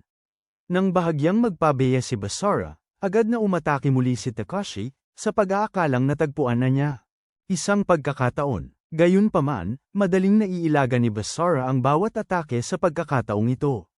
Nagpatuloy ang kanilang pagtutunggali. Mabilis na sumusugod si Basara habang nagtatanggol si Takashi. Kalaunan, nag-activate ang automatikong depensa ni Baeko, nagre-react sa panganib na nararamdaman nito, nagpakawala ng napakalaking bugso ng enerhiya na nagpatalsik sa kanilang dalawa. Mula sa malayo, nanunood si Shiba ng may interes, napapansin na hindi pa handa si Takashi na hawakan ang kapangyarihan ni Baeko. Maya-maya, ang espiritu mismo ay nagpakita sa anyo ng isang malaking tagapagbantay na parang tigre. Mabilis itong kinilala ni Basara bilang isang espiritu ng tagapagbantay na hindi aatake maliban kung napukaw. Gayunpaman, itinuturo ni Kurumi na ang hadlang mismo ay konektado sa kapangyarihan ni Baeko, ibig sabihin ay maaari itong gumuho kung lumala ang sitwasyon. Nakikita ni Basara na kung mailabas nila ang pag-atake ng espiritu, maaari nilang masira kapwa ito at ang hadlang ng sabay. Sumang-ayon si Yuki na tumulong, humakbang pasulong dala ang kanyang espada, ang sakuya. Inatake niya ang espiritu, inilipat ang atensyon nito sa kanya, na lumikha ng isang butas. Sinamantala ni Basara ang sandaling iyon at ginamit ang banishing shift, matagumpay na pinawi ang espiritu mula sa pag-iral. Pagkatapos, nagpatuloy si Takashi, na si Basara ay samobra na sa panig ng mga demonyo. Gayunpaman, pagod na si Mio at sinampal siya, inilabas ang kanyang pagkadismaya at ipinaalala na nahihirapan din siya. Sa sandaling yun, bumalik si Shiba at inihayag na ang misyon ay binabawi muna, dahil ang pagtanggal kay Mio sa puntong ito ay maaaring makagulo sa mas malalaking balanse na kinasasangkutan ng mga Diyos at Espiritu. Yumangal si Takashi, ngunit agad siyang pinatahimik ni Shiba na may babala. Habang sila ay naghahanda na umalis, sinubukan ni Basara na pigilan si Yuki, ngunit dahil sa presensya lamang ni Shiba ay napilitan siyang umurong. Bago umalis, nagbabala si Shiba na kung sila ay, huwag kang bumalik sa nayon kinabukasan, lalo lang lalala ang sitwasyon. Tahimik na nagpaalam si Yuki kay Basara bago siya sundan, iniwan ang labanan. Makalipas ang ilang araw sa paaralan, kapwa nakatingin sina Basara at Mio sa bakanteng upuan ni Yuki habang may klase. Ang katahimikan sa paligid nito ay mas mabigat kaysa inaasahan, lalo na pagkatapos ng lahat ng nangyari. Mabilis na pansin ng mga kaibigan ni Mio ang kanyang tulalang ekspresyon at pinutol ang kanyang pag-iisip, tinatanong kung bakit siya lubhang malungkot dahil lang hindi pa nagpapakita si Yuki sa loob ng ilang panahon. Tinanong pa nila kung may gumugulo sa kanya at inalok na tulungan, ngunit pilit lang ngumiti si Mio at pinasalamatan sila. Mabilis na tinapos ang usapan nang walang ipinapaliwanag. Pagkatapos ng klase, sabay na naglakad pa uwi sina Basara at Mio, habang dumadaan sila sa lugar kung saan naganap ang nakaraang labanan, nanambalik ang mga alaala, at nanatili sa ere ang paalala kay Yuki. Nang makauwi na sila, diretso si Basara sa ref. Ngunit sa halip na tahimik na kusina, nakita niya si Yuki doon, casual na nagluluto na parang walang nangyari. Nagulat, tinanong niya kung bakit hindi pa ito bumalik sa nayon. Ipinaliwanag ni Yuki na ibinaba ng mga matatanda ang katayuan ni Mio, inilalagay siya muli sa ilalim ng pagmamasid sa halip na agarang pagpuksa. Tinanong ni Basara kung pinatawad na siya ng nayon, at ibinunyag ni Yuki na ang desisyon nila ay naimpluwensyahan ng tawag mula kay Jin, na ikinabahala ni Basara, naisip niya na marahil ang kanyang ama ay gumawa ng isang uri ng kasunduan sa likod ng mga eksena upang protektahan siya. Dahil sa tindi ng damdamin, biglang niyakap ni Basara si Yuki ng mahigpit. Sumagot si Yuki sa pamamagitan ng paghawak sa mukha nito, malinaw na hahalikan sana siya. Ngunit bago pa man may mangyari, pumasok si Mio at pinigilan ang anumang sandali ng pagmamahalan. Ang makita silang ganoon ay agad na ikinainis niya, ngunit hindi rin umatras si Yuki. Hinayla niya palapit si Basara at sinabi kay Mio na umalis, na sinasabing magkakaroon sila ng sarili nilang matindi at pribadong aktibidad na magiging makalat. Mas lalo lang itong nagpagalit kay Mio, at sumagot siya ng may galit, na sinasabing hindi naman nabibilang si Yuki sa kanilang bahay. Pagkatapos, pumasok si Maria at casual na ipinaliwanag na siya ang nagpapasok kay Yuki, iniisip na iyon ang tamang gawin dahil nag-aalala ang lahat sa kanya. Idinagdag ni Yuki na may opisyal siyang pahintulot na manatili sa kanila, na ikinagulat ng lahat. Ipinaliwanag niya na mas epektibo ang direktang pagmamasid kay Mio habang nakatira silang magkasama. Hindi nagtagal, inihayag ni Maria na naghanda siya ng palabas para salubungin si Yuki. Nang maayos, nagtipon ang lahat sa sala, para lang ipatugtog ni Maria ang isang video clip ni Basara at Mio nung isa sa kanilang Freaky Friday sessions na kinasasangkutan ng kalat at sarsa. Agad na nagulantang si Mio at pinatay ito, lubos na nahihiya. Hinanap ni Basara kung kailan pa niya ito ni-record, at casual na sinabi ni Maria na normal lang ang mag-record ng mga obrang karapat-arapat tandaan. Binalaan siya ni Mio na huwag itong i-upload kahit saan at hinawakan pa siya para matiyak na naiintindihan niya na ayaw niyang maging bagong Kim K samantala, biglang nagsimulang maghubad ng kanyang shirt si Yuki at lumapit kay Basara. Malinaw na sinusubukang makipagkumpetensya. Nasa sabik si Maria at akmang kukunin na naman ang kanyang kamera, ngunit agad siyang pinigilan ni Mio, kahit pa sinisikap ni Basara na payapain ang sitwasyon. Patuloy na nagbibigay si Maria ng mga mungkahi na hayaan na lang niya ang sarili at paglaruan ang damdamin ng dalawang babae. Pagkatapos kumalma, ipinaliwanag nila ang kalagayan ni Mio, at mukhang alam na ni Yuki ang mga paggana ng pack, kabilang ang pagsubaybay at pagpapahusay ng kapangyarihan. Pagkatapos, casual na iminungkahi ni Maria na bumuo din si Yuki ng isang pack. Ngunit hindi nagatubili si Yuki at agad na sumang-ayon. Kinabukasan sa eskwelahan, si Basara ay nagiging sentro ng atensyon, nakikita na sina Mio at Yuki ay nasa tabi niya. Ang sitwasyon ay lalong lumala nang magsimulang mag-agawan ang dalawang babae para sa kanyang atensyon, na tila nag-uunahan sa pagiging pinakakauna-unahang makakuha ng kanyang matinding pagtingin at pabor. Habang nagaganap ang lahat, pinapanood lang ni Maria.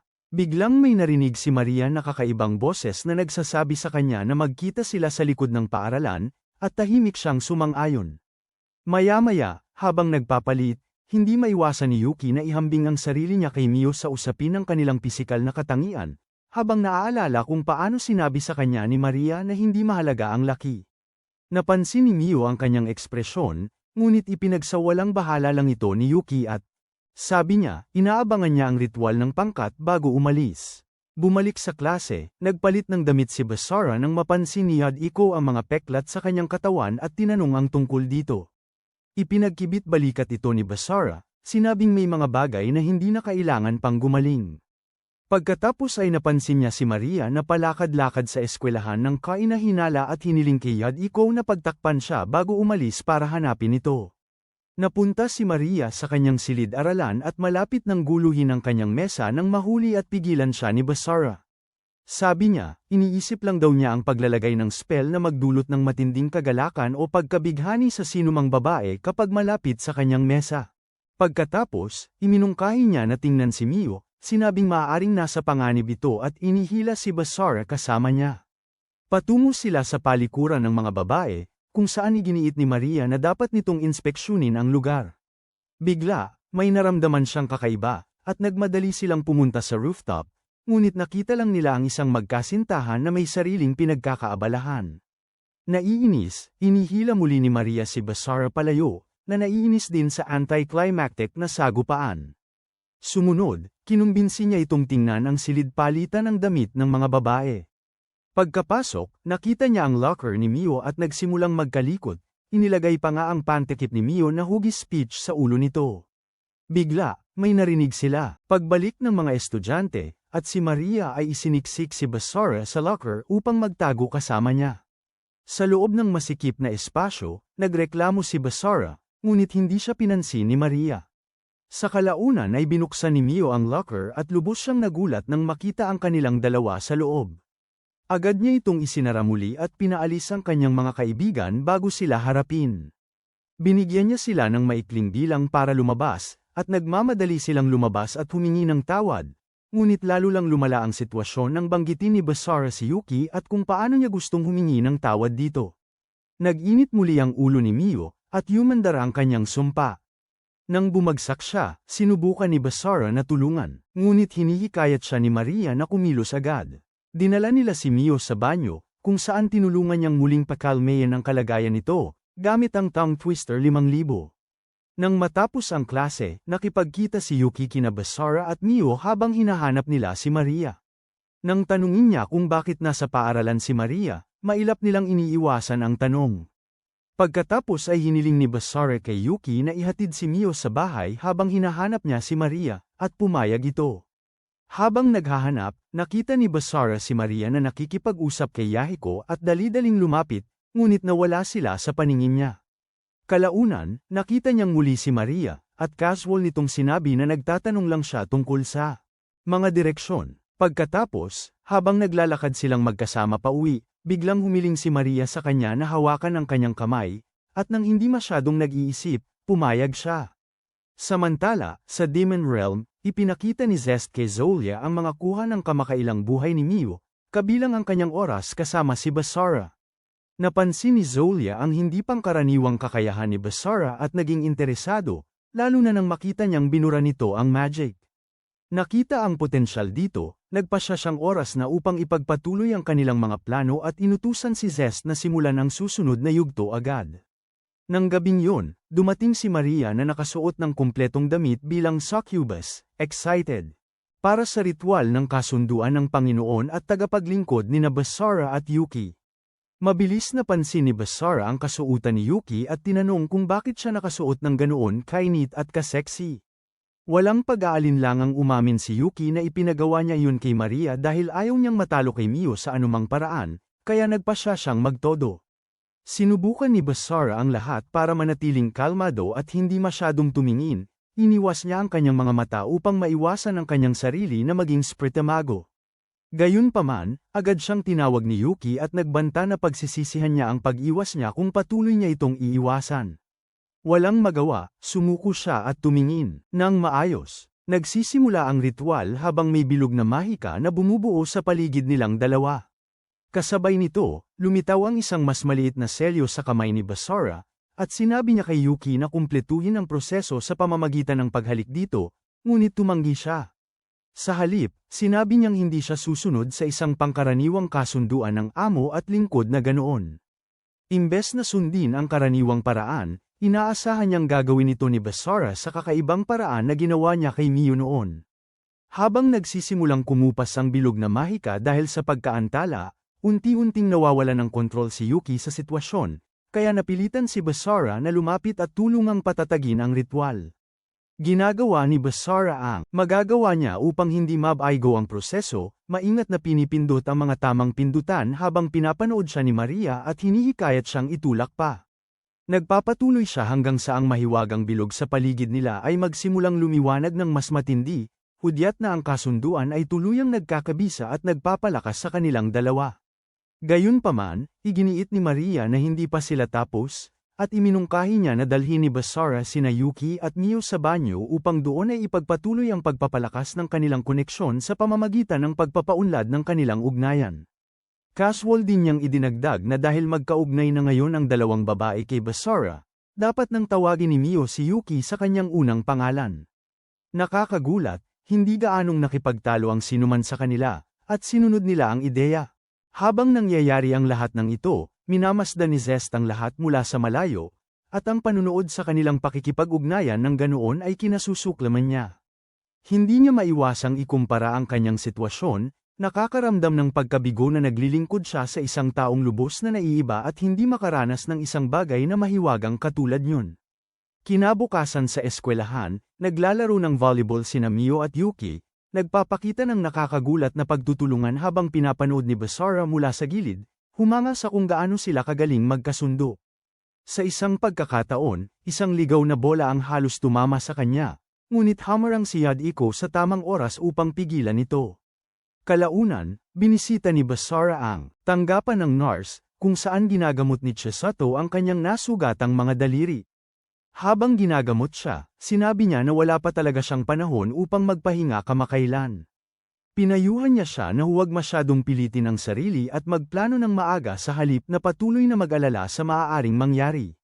Sinabi niya sa kanya na kung nais niyang protektahan ang mga taong mahalaga sa kanya, kailangan niyang manatiling kalmado at handa. Bago siya umalis, pinaalalahanan niya siya na huwag tanggalin ang mga bendahe hanggat hindi niya sinasabi. Pagkatapos niyon, nilapitan siya ng isa sa kanyang mga kaklase, si Sakaki, at direktang tinanong kung nililigawan niya ba si Mio o si Yuki, lalo na at nakatira siya kasama ang dalawa. Ikinela ito ni Basara, ngunit tila hindi kumbinsido si Sakaki. Sa halip, sinimulan niya itong tuksuhin, nagpapahiwatig na mas marami siyang alam tungkol sa sitwasyon nito kaysa sa nararapat. Inanyayahan niya itong maglaan ng pribadong oras para magsanay kasama niya. Malinaw na nais siyang lubusang angkinin. Ngunit bago pa may mangyari, biglang sumulpot si Yuki kasama si Mio at agad na inatake si Sakaki, ngunit madaling naiwasan ni Sakaki ang atake nito, na nagkumpirma sa hinala ni Yuki na hindi lang siya isang ordinaryong kaklase. Sinabi ni Yuki kay Basara na mag-focus sa pagtulong kay Mio, na muling lumalala ang kondisyon, habang siya naman ang haharap kay Sakaki. Lumalala ang sitwasyon nang samahan si Sakaki ng kanyang kasama, si Aikawa, na ginagawa itong dalawa laban sa isa laban kay Yuki. Gayunpaman, hindi nag-aatubili si Yuki na ipagpatuloy ang paglaban. Samantala, tumakbo si Mio palayo, lubos na nababalisa dahil sa kanyang damdamin matapos ang nakita niya kanina. Gumugulo ang kanyang isipan habang nahihirapan siya sa lahat ng nangyayari. Sa huli ay nakarating siya sa isang tahimik na lugar kung saan nagpakita si Maria at sinubukang pakalmeyan siya. Bigla, bumagsak si Mio, isang salamangka ang kumilos, at nagpakita si Zest, inilalantad na siya ang nasa likod nito. Nagmamadaling lumapit si Basara sa kanila sa sandaling maramdaman niyang may mali, ngunit bago maabot niya si Mio, pareho silang nawawala ni Zest. Sinusubukan ni Basara na gamitin ang koneksyon mula sa grupo upang hanapin siya. Ngunit mabilis niyang napagtanto na may mali, at si Yuki lang ang nararamdaman niya, hindi si Mio. Sa ibang lugar, nagkamalay muli si Mio sa isang kalagayang parang panaginip. Muling niyang binabalikan ang mga alaala ng kanyang panahon kasama ang kanyang mga kinupkop na magulang, nakita kung gaano katahimik ang mga bagay noon bago magbago ang lahat. Nagdilim ang alaala nang lumitaw si Zolia at sinira ang lahat, naiwan siyang walang magawa habang pinapanood niya itong mangyari. Pagkatapos nito, naaalala niya ang pakikipagkita kay Maria, na nagbunyag ng katotohanan tungkol sa kanyang pinagmulan at nangako. Upang protektahan siya, nagising si Mio mula sa alaala at nakita niyang hindi siya makagalaw. Lumitaw si Zest sa harapan niya, malinaw na nasisiyahan na nagtagumpay ang kanyang plano. Inakusahan siya ni Mio ng paglilingkod sa kasalukuyang hari ng mga demonyo, si Leohard, ngunit isa pang boses ang sumingit. Inihayag ni Zolia ang kanyang sarili, nililinaw na ang kanyang mga layunin ay higit pa sa kapangyarihan lamang. Ang pagkarinig sa kanyang boses ay nagpasiklab sa galit ni Mio, at humingi siya ng kasagutan tungkol sa kanyang ginawa noon. Sa halip na bigyan siya ng malinaw na tugon, lalo pa niya itong hinamon, nalulugod sa kanyang reaksyon. Bago pa lumala ang sitwasyon, sumingit si Maria, ipinaalam sa kanya ang isang apurahang mensahe. Isang komunikasyon mula kay Leohard ang lumitaw sa pamamagitan ng isang mahiwagang kagamitan. Mabilis na itinago ni Zolia ang sitwasyon, gumawa ng mga palusot tungkol sa pagkagambala at itinanggi ang anumang pagkakasangkot sa pagkawala ni Mio. Inutusan siya ni Leohard na bumalik agad para sa isa pang misyon, kaya wala siyang ibang pagpipilian kundi sumunod. Bago umalis, nilinaw ni Zolia na balak niyang asikasuhin si Mio sa ibang pagkakataon. Pagbalik sa eskwelahan, hinarap ni Basara si Yahiko at tinanong kung nasaan si Mio. Ibinunyag ni Yahiko ang katotohanan na si Maria ay kumikilos sa ilalim ng utos ni Zolia. Ipinaliwanag niya ang mga intensyon ni Zolia at kung paano siya ay nagsusumikap na manguna sa laban para sa kapangyarihan. Pagkatapos, ibinunyag niya na si Maria ay napilitang makipagtulungan dahil sa isang bagay na ginagamit laban sa kanya. Ipinaliwanag din niya na ang kasunduan ni Basara at Mio ay binago dahil sa isang dahilan, na lalong nagpapanganib sa kanyang sitwasyon. Dahil sa pagkaunawa kung gaano nakalubha ang mga bagay, nagpasya si Basara na kumilos. Hinamon niya si Yahiko, desididong makuha ang eksaktong lokasyon ni Mio, kasabay nito, hinarap ni Mio si Maria, inaakusahan siya ng pagtataksil. At hindi ito itinanggi ni Maria ngunit sa halip ay ipinaliwanag na hindi sila maaabot ni Basara. Dahil sa mga harang na nakalagay. Bago pa makapag-react si Mio, gumamit si Maria ng mahika upang patulugin siyang muli. Pagkalipas ng ilang oras, dumating si Lars sa labas ng nakatagong base ni Zolia, kasama ang walang malay na si Basara. Bilang kapalit, hinihingi niya si Mio, na nagtatakda ng mangyayari sa susunod. Nagulat si Zest nang mag-alok si Lars, lalo na't biglaan ito. Bilang tugon, kalmadong ibinanggit ni Lars ang katotohanang umalis na si Zolia patungo sa kastilyo ng hari matapos ipatawag ng Demon Lord, si Leohard. Nang marinig yun, mabilis na pinagtagpi-tagpi ni Zest ang mga pangyayari at napagtanto na si Lars pala ang nagsumbong sa Demon Lord tungkol kay Zolia sa simula pa lang. Agad niya itong kinumpronta, at hindi naman ito itinanggi ni Lars. Sa halip, casual niyang sinabi na pwede rin niyang isinumbong ang kanilang ginawang pagkuha kay Mio, na maituturing na direktang pagtataksil sa Demon Lord at sa kanyang konseho. Tinanong ni Zest kung nagbabanta ba ito sa kanila, ngunit pinawalang bahala lang ito ni Lars, sinabing ginagawa lang niya ang kanyang trabaho bilang itinalagang tagapagmasid ni Mio, sinabihan pa niya ito na mag-focus sa sarili nitong tungkulin, na siyang pagprotekta sa kanyang amo. Nagkunwari si Zest na sumusunod sa simula. Kumikilos na tila siya ay habang iniisip ang kasunduan, ngunit sa sumunod na sandali, kumilos na siya. Bigla siyang sumugod, at binigyan niya ito ng matinding tama, sinundan pa ng isa pang atake upang matiyak na hindi na ito makakakilos, dahil alam niyang mas mabuting alisin ang panganib ng lubusan kaysa pagkatiwalaan nito. Samantala, sa loob ng kastilyo, si Maria ay pinahihirapan ng konsensya dahil sa lahat ng kanyang nagawa.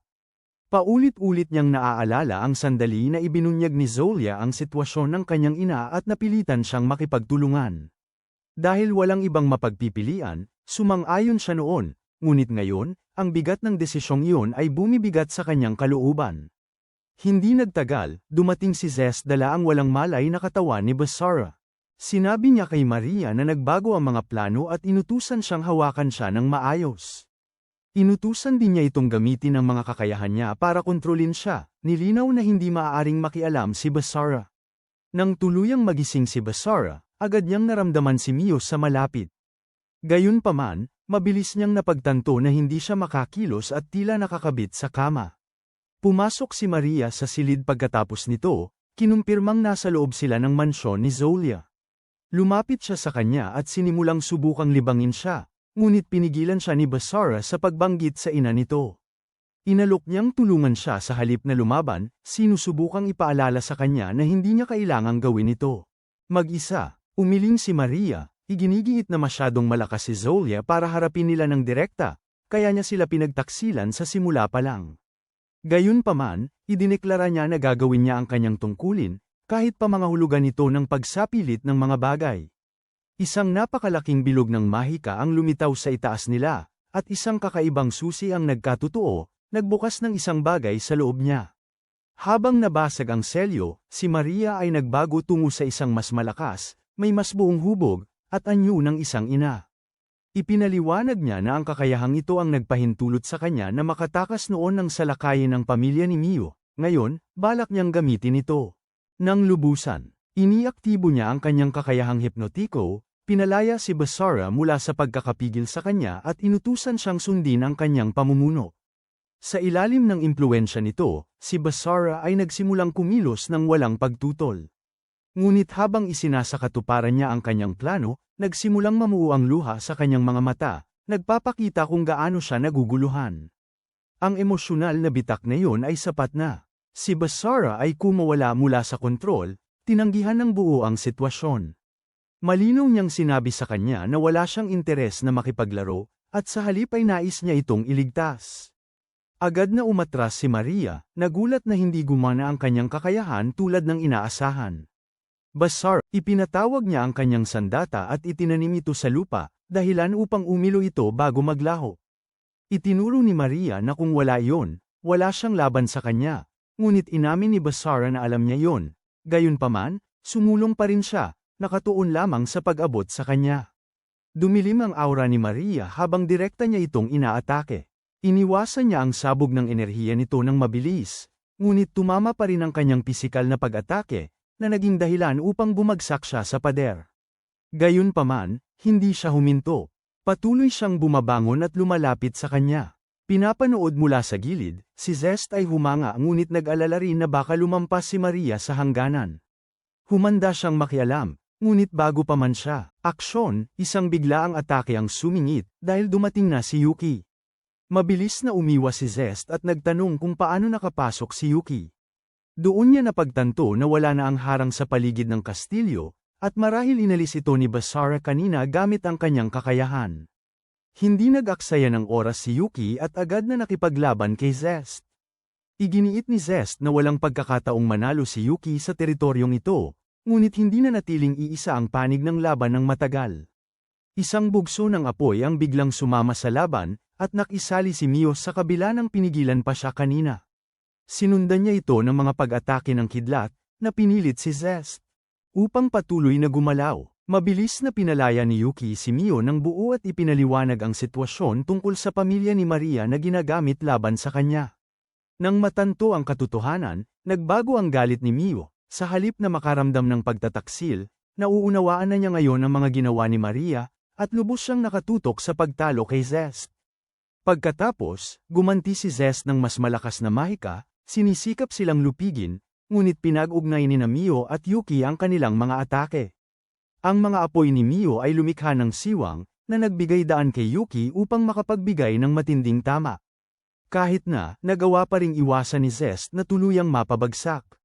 Sinubukan niyang sirain ang kanilang pagtutulungan sa pamamagitan ng pagmamanipula. Mio, nagmumungkahi na tanging si Maria lang ang pakay ni Basara na iligtas. Ngunit hindi siya naniwala rito. Itinuro niya na si Basara ay sinusubukan lamang iligtas ang lahat, at ibinalik pa niya ang argumento kay Zest, binibigyang diin ang sarili niyang sitwasyon ng pagiging hindi minamahal at hindi pinahahalagahan. Samantala, si Maria ay malapit ng maubusan ng lakas matapos ipamalas ang lahat ng kanyang makakaya laban kay Basara. Sa kabila ng kanyang mga sugat, patuloy siyang sumusulong. Gaano man karaming beses siyang saktan, tumatanggi siyang huminto. Sa wakas ay naabot niya ito at hinawakan ang kanyang balikat, sinasabing hindi niya ito susukuan. Nang siya sumubok ng huling atake, ngunit nabigo itong pigilan siya. Sa halip, hinayla siya ni Basara sa isang mahigpit na yakap at humingi ng paumanhin dahil hindi niya agad napansin ang sitwasyon nito.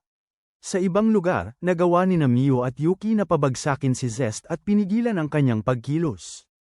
Nang tanungin ni Mio kung mag-isa lang dumating si Yuki, ibinunyag ni Yuki na si Basara ang nagsabi sa kanya na pumunta.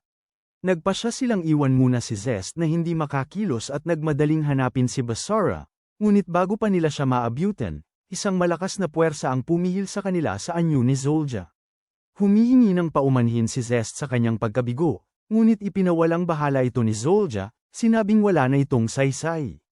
Nagpakawala siya ng atake na nagpatamba kay Yuki, palayo at sinaktan si Zest sa proseso. Pagkatapos ay pinuna niya si Zest ng matindi, inaakusahan siya ng kahinaan at nagpapahiwatig pa ng panibugho. Sa sandaling handa na siyang tapusin ang mga bagay, muling sumingit si Basara. Ginamit niya ang kanyang kakayahan upang burahin ang atake at sumugod ng direkta kay Zolja. Saglit ngunit matindi ang kanilang engkwentro, kung saan kinilala ni Zolja ang lakas ni Basara. Gayunpaman, mabilis na binago ni Zolja ang sitwasyon. Nagpaaktibo siya ng orasayon na nagpatigil kay Basara sa lugar nito, ganap na pinigilan ang kanyang pagkilos. Habang nagpupumiglas si Basara, lumapit si Zolja, naghahanda upang sumilip sa kanyang isip at tuklasin ang lahat ng nakatago rito. Sa labas ng kastilyo, kalmadong humakbang si Lars sa ibabaw ng nasunog na labi ng dobleng katawan na sinira kanina, kinukumpirma na ang kanyang panlilinlang ay nagtagumpay ng perpekto. Nang hindi nagtatagal, pumasok siya sa loob, alam na ang tunay na labanan ay nagaganap pa rin. Samantala, sa loob ng kastilyo, nakatayo si Maria sa mismong silid kung saan niya pinigilan si Basara kanina. Ang kanyang isip ay nababalutan ng pagsisisi at pagkalito habang inaalala niya ang pangako nitong iligtas ang kanyang ina at ang pagpilit nitong magtiwala siya rito. Sa kabila ng lahat ng kanyang ginawa, pinili pa rin itong maniwala sa kanya, at iyon ay labis na bumibigat sa kanyang kalooban. Puso. Sa ibang lugar, nagpupumiglas si Basara laban sa di nakikitang puwersa na pumipigil sa kanya habang kinukutya ni Zolja si Jin, sinasabing ang dating dakilang bayani ay itinakwil ang lahat para sa isang anak na walang silbi at talunan. Nagpatuloy pa siya, ipinagyayabang na aariin niya ang natutulog na kapangyarihan sa loob ni Mio at ang sariling kakayahan ni Basara. Nang marinig ito, nagulantang si Mio ngunit tumanggi si Basara na sumuko. Sa isang biglang paglakas ng kalooban, kumawala siya mula sa pagpigil ng isip at sumugod pasulong, iwinawasiwas ang kanyang talam. Madaling naiwasan ni Zolja ang atake at patuloy siyang pinupukaw, ngunit lalo lamang nitong pinag-alab ang loob ni Basara. Lalong tumindi ang pagnanais niyang lumaban. Muli siyang sumalakay ng paulit-ulit, mas mabilis at mas tumpak, inaalala ang mga aral at pampalakas loob na ibinigay sa kanya ng kanyang ama. Gayunpaman, sinalubong ni Zolja ang bawat atake ng walang kahirap-hirap, hinaharangan gamit ang kanyang maitim na talam habang nagkokomento sa bumibilis na bilis ni Basara. Sa kabila ng pagsisikap, nanatiling malinaw ang agwat sa pagitan nila. Sa huli, itinulak ni Zolja si Basara sa isang tabi gamit ang napakatinding lakas, na nagpatalsik sa kanya at bumagsak sa lupa. Tinawag niya itong kahihiyan, pagkatapos ay sinundan ng isang malakas na atake ng apoy. Nagawa ni Basara itong kontrahin gamit ang kanyang vanishing shift, bagaman ang bumalik na puwersa. Pinilit siyang lumuhad, tumangging sumuko, muling sumugod si Basara, ngunit biglang naglaho si Zolja. Ilang sandali pagkatapos, isang hindi nakikitang puwersa ang humawak sa kanya mula sa likuran at itinumba siya sa lupa. Sa kabila nito, nagpupumiglas si Basara upang makatayo, na mas lalo pang nagpatawa kay Zolja. Sa pagkakataong ito, ipinikit ni Basara ang kanyang mga mata, ganap na nakatuon sa pakiramdam sa kanyang kalaban sa halip na makita ito. Dahil doon, nararamdaman niya ang presensya ni Zolja, ngunit hindi matatagusan ng kanyang talam ang malakas na harang na nakapalibot dito. Si Zolja, nasisiyahan sa lumalaking pagkabigo, ay muling sinaktan siya at ginamit ang kanyang mahika upang pasukin ang isip ni Basara. Muli, nagsisimula ng bumuo ang mga ilusyon, sinusubukang bitagin siya sa isip at sirain ang kanyang kalooban. Sandali, nang hina ang paglaban ni Basara hanggang sa dumating si Maria. Ang kanyang pagdating ay ikinagulat ng lahat. Labis na nagulat si Mio sa nabago at mas malakas na anyong dami-mami ni Maria. Sinalubong siya ni Zolja nang nakangisi, ngunit nanindigan si Maria. Hindi niya pinansin ang pagtatangka ni Zolja na galitin siya sa pagtawag sa kanya bilang isang mapanlinlang na nilalang at hamak, at idineklara niyang tatapusin niya ito, hindi para sa kanyang sarili, kundi para pigilan si Basara sa paglalagay sa panganib ng lahat. Gumanti si Zolja sa pamamagitan ng pagbanggit sa kanyang ina, pinipilit siyang pumili sa pagitan ng katapatan at kaligtasan. Tinanggihan ni Maria ang parehong opsyon, ngunit inihayag ni Zolja ang tila patunay na ang kanyang ina ay pinaslang na. Nawasak ng imahe ang kanyang pagtitimpi, at kumupas ang kanyang pagbabago habang siya ay bumibigay. Ang sandaling yun ng kawalan ng pag-asa ay nagpasimula ng ibang bagay ng lubusan. Sumabog ang emosyon ni Mio, ang kanyang aura ay walang kontrol na bumubulwak habang bumabalik ang mga alaala ng sarili niyang pagkawala. Nang inag ang larangan ng digmaan sa tindi ng kanyang kapangyarihan. Naramdaman ito ng lahat, maliban kay Zolja, na mabilis na nag-activate ng anti-magic field para pigilin ito. Inamin niya na sinadya ang pagpukaw sa kanya. Pinaniniwala ang gigising ito sa kapangyarihang hinahanap niya. Gayunpaman, lumalaban ang enerhiya ni Mio sa kontrol niya, at nang lapitan niya ito, itinulak siya pabalik ni Mio nang may pagsabog ng purong kapangyarihan. Napagtanto ang panganib, nag-alala si Zolja sa unang pagkakataon. Dala ng galit, idineklara ni Mio na wala na siyang pakialam sa mga kahihinatnan.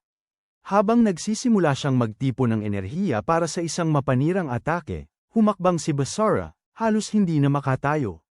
Sa suporta ni Zest, tinawag niya si Mio, humihiling na tumigil ito. Sinabi niya sa kanya na utusan siya sa pamamagitan ng kanilang pakta, ngunit tumanggi siya, dahil ayaw niya itong pilitin, sa halip, gusto niya itong pumili. Ipinaalala niya sa kanya ng kanyang pangako na protektahan siya, hindi lang mula sa mga kaaway, kundi mula sa pagkawala ng sarili. Unti-unting nakarating sa kanya ang kanyang mga salita. Ang matinding enerhiya ay nagsisimulang hamina habang nakakabawi siya ng kontrol, piniling magtiwala sa kanya sa halip na sa kanyang galit. Sinisamantala ni Zolja ang sandali upang tumakas, naglaho mula sa larangan ng digmaan. Bagamat nawala na ang agarang banta, nananatili ang tensyon. Pagkatapos, hindi inaasahan, lumitaw ang ina ni Maria, si Sheila. Natigilan si Maria, hindi maunawaan kung paano siya nakaligtas.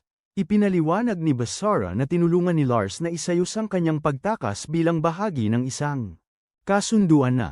Ang pagbubunyag na yun ay nagbabago ng lahat, dahil ang tila pagtataksil ay bahagi pala ng isang mas malaking plano. Sa labas, nakaharap ni Zolja si Lars, na nagbubunyag ng katotohanan na ang kamatayang nasaksihan niya ay itinanghal gamit ang isang doble. Ipinaliwanag ni Lars ang kanyang motibo na winasak ni Zolja ang mga taong dating nagmamalasakit sa kanya, at ngayon ay balak niyang ayusin ang iskor na yun ng personal. Sa loob muli, hindi nagtagal ang sandali ng kaginhawaan. Nagsimulang gumalaw ng marahas ang kastilyo. Ipinaliwanag ni Zest na ang buong istruktura ay isa palang malaking nilalang, nagkubli at kinokontrol ni Zolja, at dahil wala na ang kanyang mahika, ang nilalang ay nagising. Ang paligid sa kanila ay mabilis na nagbabago. Nagsimulang pamatak ang asidikong likido mula sa itaas, na nagpapatunay na nasa loob sila ng katawan ng nilalang. Desididong kumilos, tinanong ni Basara ang tungkol sa puso ng nilalang. Itinuro sila ni Zest patungo sa gitna, at inihayag niya ang kanyang plano na gamitin ang Banishing Shift upang guluhin ang dimensional na istruktura ng nilalang. Humakbang si Mio pasulong, sa simula ay nag-aatubili, ngunit sa huli ay nagpa siya na manatili sa tabi niya. Sumama rin si Yuki, desididong protektahan siya kasama si Mio, nanatili si Maria sa likod kasama si Sheila, na tinitiyak ang kanyang kaligtasan. Nang walang oras na masasayang, binuksan ni Zest ang isang daan. Papalalim sa loob ng nilalang. Sama-sama silang tumakbo pasulong, patungo sa sentro, alam na ngayon ay nakasalalay ang lahat sa kanilang susunod na gagawin. Mas pumasok pa sila sa loob ng buhay na labirinto, at doon ay sinalubong sila ng isang kawan ng gumagapang na halimaw na sumugod sa kanila mula sa anino, ngunit pinabagsak sila ni Basara, Mio, at Zest nang walang kahirap-hirap. Sa huli, narating nila ang tila isang patay na dulo, isang nakasarang pader ng organikong material at tumigas na sangkap. Huminto si Basara, naguguluhan, ngunit mabilis na ipinaliwanag ni Zest na ang pagbabagong anyo ng nilalang ay nagpabago sa istruktura ng kastilyo. Dahil walang daan pabalik, wala silang pagpipilian, kundi ang sumulong. Humakbang si Zest, nagpakawala ng isang bugso ng madilim na enerhiya na tumago sa sagabal, nagbukas ng bagong daanan. Di nagtagal ay narating nila ang isang hagdan na nakakaiba ang pagkakabaluktot, at ang mga baitang mismo ay nagbagong anyo bilang nakakatakot na mga halimaw, sumusugod sa kanila gamit ang baluktot na mga bahagi ng katawan. Ipinaliwanag ni Zest na ito ang immune system ng nilalang na tumutugon sa kanilang presensya, sinusubukang alisin sila bago pa nila maabot ang puso nito. Agad na humakbang pasulong si Yuki at hinugot ang kanyang talam. Sinabihan niya sila na patuloy na gumalaw habang pinipigilan niya ang mga halimaw. Ayaw siyang iwan ni Basara ng mag-isa, ngunit iginiit ni Yuki, sinasabing kung hindi niya iipunin ang kanyang lakas para sa huling galaw, lahat ay magkakawatak-watak. Ayaw man niya, pinagkakatiwalaan niya ito, at habang sila ay nagpapatuloy, umaalingaw ang tunog ng labanan sa likuran nila. Nakikipaglaban si Yuki nang may walang tigil na pagiging tumpak, hinaharap at tinataboy ang mga alon ng halimaw ng may kasanayan at bilis, at kahit na napapalibutan mula sa lahat ng panig, hindi siya natitinag. Walang katapusang dumarating ang mga halimaw, ngunit nananatili siya sa kanyang pwesto, binibigyan ng iba ng oras na kailangan nila. Samantala, pinangungunahan ni Zest sina Basara at Mio sa isang makipot na daanan na umiikot pababa patungo sa kailaliman ng nilalang. Sa huli, narating nila ang isang silid na hindi pa nila nakita kailanman. Huminto si Zest, napansin na siya ay hindi pa naroroon, ngunit nararamdaman niyang iyon ang pribadong pag-aari ni Zolja. Unang pumasok si Mio, at isa sa mga figura ay biglang gumalaw, sumugod at dinakma siya. Sumugod si Basara upang tumulong, ngunit siya ay sinalubong ng isa pang kaparehong nilalang na ibinagsak siya sa lupa. Nang magsimulang lumala ang sitwasyon, pumasok si Zest at winakasan ang dalawang umaatake gamit ang isang malakas na bugso ng mahika. Pagkatapos, nabuhay ang silid ng gumising ang 12 dosenang iba pang demonyong anyong tao na pumalibot sa kanila. Agad na napagtanto ni Zest na kailangan nilang ubusin silang lahat ng sabay-sabay, o baka sila ay nalulula. Ibinuhos nilang tatlo ang lahat ng kanilang makakaya, ngunit tumitindi ang labanan nang magsimula na ring gumamit ng mahika ang mga nilalang mismo, ginagaya ang tunay na pamamaraan ng pakikipaglaban. Gayunpaman, mabilis na nakakaangkop sina Basara at Zest, isa-isa nilang pinagpapabagsak ang mga ito. Nang bumagsak ang huli sa kanila, tiningnan ni Zest ang mga labi at naintindihan na ang mga ito ay mga prototype, mga bigong eksperimentong ginaya mula sa kanyang sariling pag-iral. Nang hindi na nagtagal pa rito, pinatibag niya ang lupa sa ilalim nila, inilalantad ang daan patungo sa kaibuturan. Bumaba sila sa huling silid, kung saan ang kaibuturan ng nilalang ay pumipintig sa enerhiya, protektado ng malalaking halimaw. Agad na sinubukang umatake ni Mio at Zest, ngunit naitulak sila pabalik. Habang ang mga tagapagbantay ay gumaganti ng matinding puwersa. Dahil nauubusan na ng pagpipilian, humakbang si Zest at gumawa ng kanyang desisyon. Kukunin niya ang atensyon ng nilalang habang sinisira ni Basara ang core. Nang subukan niyang makipagtalo, pinigilan niya ito at inihayag ang katotohanan na siya ay wala nang hihigit pa sa isang prototype, nilikha at itinakwil, na hindi kailanman pinahahalagahan ni Zolia ang kanyang pag-iral. Tumanggi si Mio na tanggapin yun, iginigiit na malinaw na may puso si Zest, ngunit naiintindihan ni Basara ang kanyang sinusubukang gawin, kaya tinanggap niya ang kanyang plano. Pagkatapos, nagpakawala si Zest ng maraming bilog ng mahika, binuhusan ng atake ang mga tagapagbantay. At inilalayo ang kanilang mga atake. Ang silid ay lumindol ng malakas habang humakbang si Basara, inilalagay ang lahat sa isang huling atake. Sa isang malakas na pag-aktiba ng Banishing Shift, pinawi niya ang sentro. Nagpakawala ng nakakabinging dagandong ang nilalang habang sumabog palabas ang enerhiya, ang shockwave na sumire sa nakapaligid na tanawin, maging sanhi ng pagguho ng isang malayong bundok bago tuluyang bumagsak ang halimaw. Sa labas, pinanood ni Lars ang resulta ng nakangisi bago ibinaling ang kanyang pansin kay Zolia. Walang pag-aalinlangan, sinupil niya ang pinahinang demonyo. Maya-maya, nabawi ni Zest ang kanyang malay, at natagpuan niya ang sarili na buhay at malaya. Nilapitan siya ni Sheila, tinatanong kung ano ang balak niyang gawin ngayon. Tahimik na inamin ni Zest na hindi na niya hawak ang kanyang kapalaran, at ito ay nasa mga kamay ni Basara, ngunit sa kanyang paglingon, napagtanto niyang wala ito doon. Sa ibang lugar, hinaharap ni Lars si Zolia, lubos na pinanghihina siya, at inihayag nito na may humiling na saksihan ang katapusan. Inakala ni Zolia na ito ay isang taong kaya niyang manipulahin, ngunit sa halip, dumating si Basara at humingi ng paumanhin sa kanyang pagkahuli. Ipinaliwanag ni Lars ang huling kondisyon ng kanilang kasunduan, na si Basara ang magkukumpirma.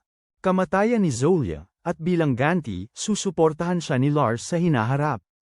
Lubhang nagmakaawa si Zolia, ngunit hindi natinag si Basara, at mabilis na tinapos ito ni Lars. Sa pagkawala ni Zolia, naiwan si Basara na nagtatanong kung naging tama nga ba ang lahat.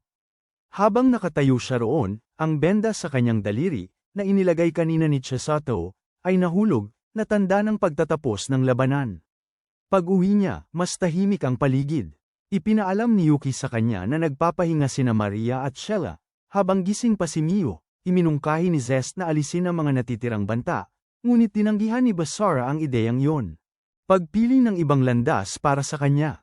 Pagkatapos, pinuntahan niya si Mio, na nanginginig, kaya nanatili siya sa tabi nito. Pinag-usapan nila ang lahat, simula kay Zest, kung ano ang susunod na mangyayari, at tungkol sa marupok na kapayapaan na muli nilang natamo. Ngunit patuloy ang pag-aalala ni Basara, at nang tanungin niya kung sinaktan siya ni Zolia, pinakalma siya nito, ngunit patuloy pa ring bumubukal ang kanyang damdamin. Sa isang sandali, nawalan siya ng kontrol, labis na nababalutan ng takot na mawala siya, at sa tindi ng kanyang damdamin ay labis siyang naging mapusok sa pagpapahayag ng kanyang pagmamahal. Nang bumalik siya sa katinoan, agad siyang umurong at humingi ng paumanhin. Gayunpaman, hindi tumugon si Mio sa paraan na inaasahan niya. Sa halip, hinihiling niyang manatili pa siya ng kaunting sandali. Bago pa man hamupa ang sandali, Pumasok si Yuki sa silid at nakisaya. Pagkatapos, sumama rin si Zest, habang pinapanood sila ni Maria mula sa labas. Ngunit hinayla ni Basara si Maria papasok sa silid, nagmamakaawa na gumawa siya ng isang bagay. Ngunit sa tindi ng damdamin, gumawa si Maria ng sarili niyang matapang na hakbang, idineklara ang kanyang nararamdaman ng hayagan. Nang gabing yun, dumating ang mga demonyo ng katamtamang paksayon upang kunin sina Maria at Zest. Sa kanilang pag-alis, napilitan muling maghiwalay ng landas ang grupo. Mula sa malayo, tahimik na nanunood si Lars, at malayo. Sa Demon Lord's palasyo, isang bagong unos ang namumuo na. Pagbalik ni Leonhardt, nadatnan niyang bagsak ang kanyang mga gwardya, at si Jean ay nakaupo sa kanyang trono, idinedeklara na naroon siya upang gumanti sa ginawa ni Leonhardt sa kanyang mga anak. Kung tapusin mo ang anime recap na ito, mag-comment sa ibaba ng Hot Demon Sisters, at kung gusto mo ang mga anime recap na tulad nito, panoorin ang video na ito.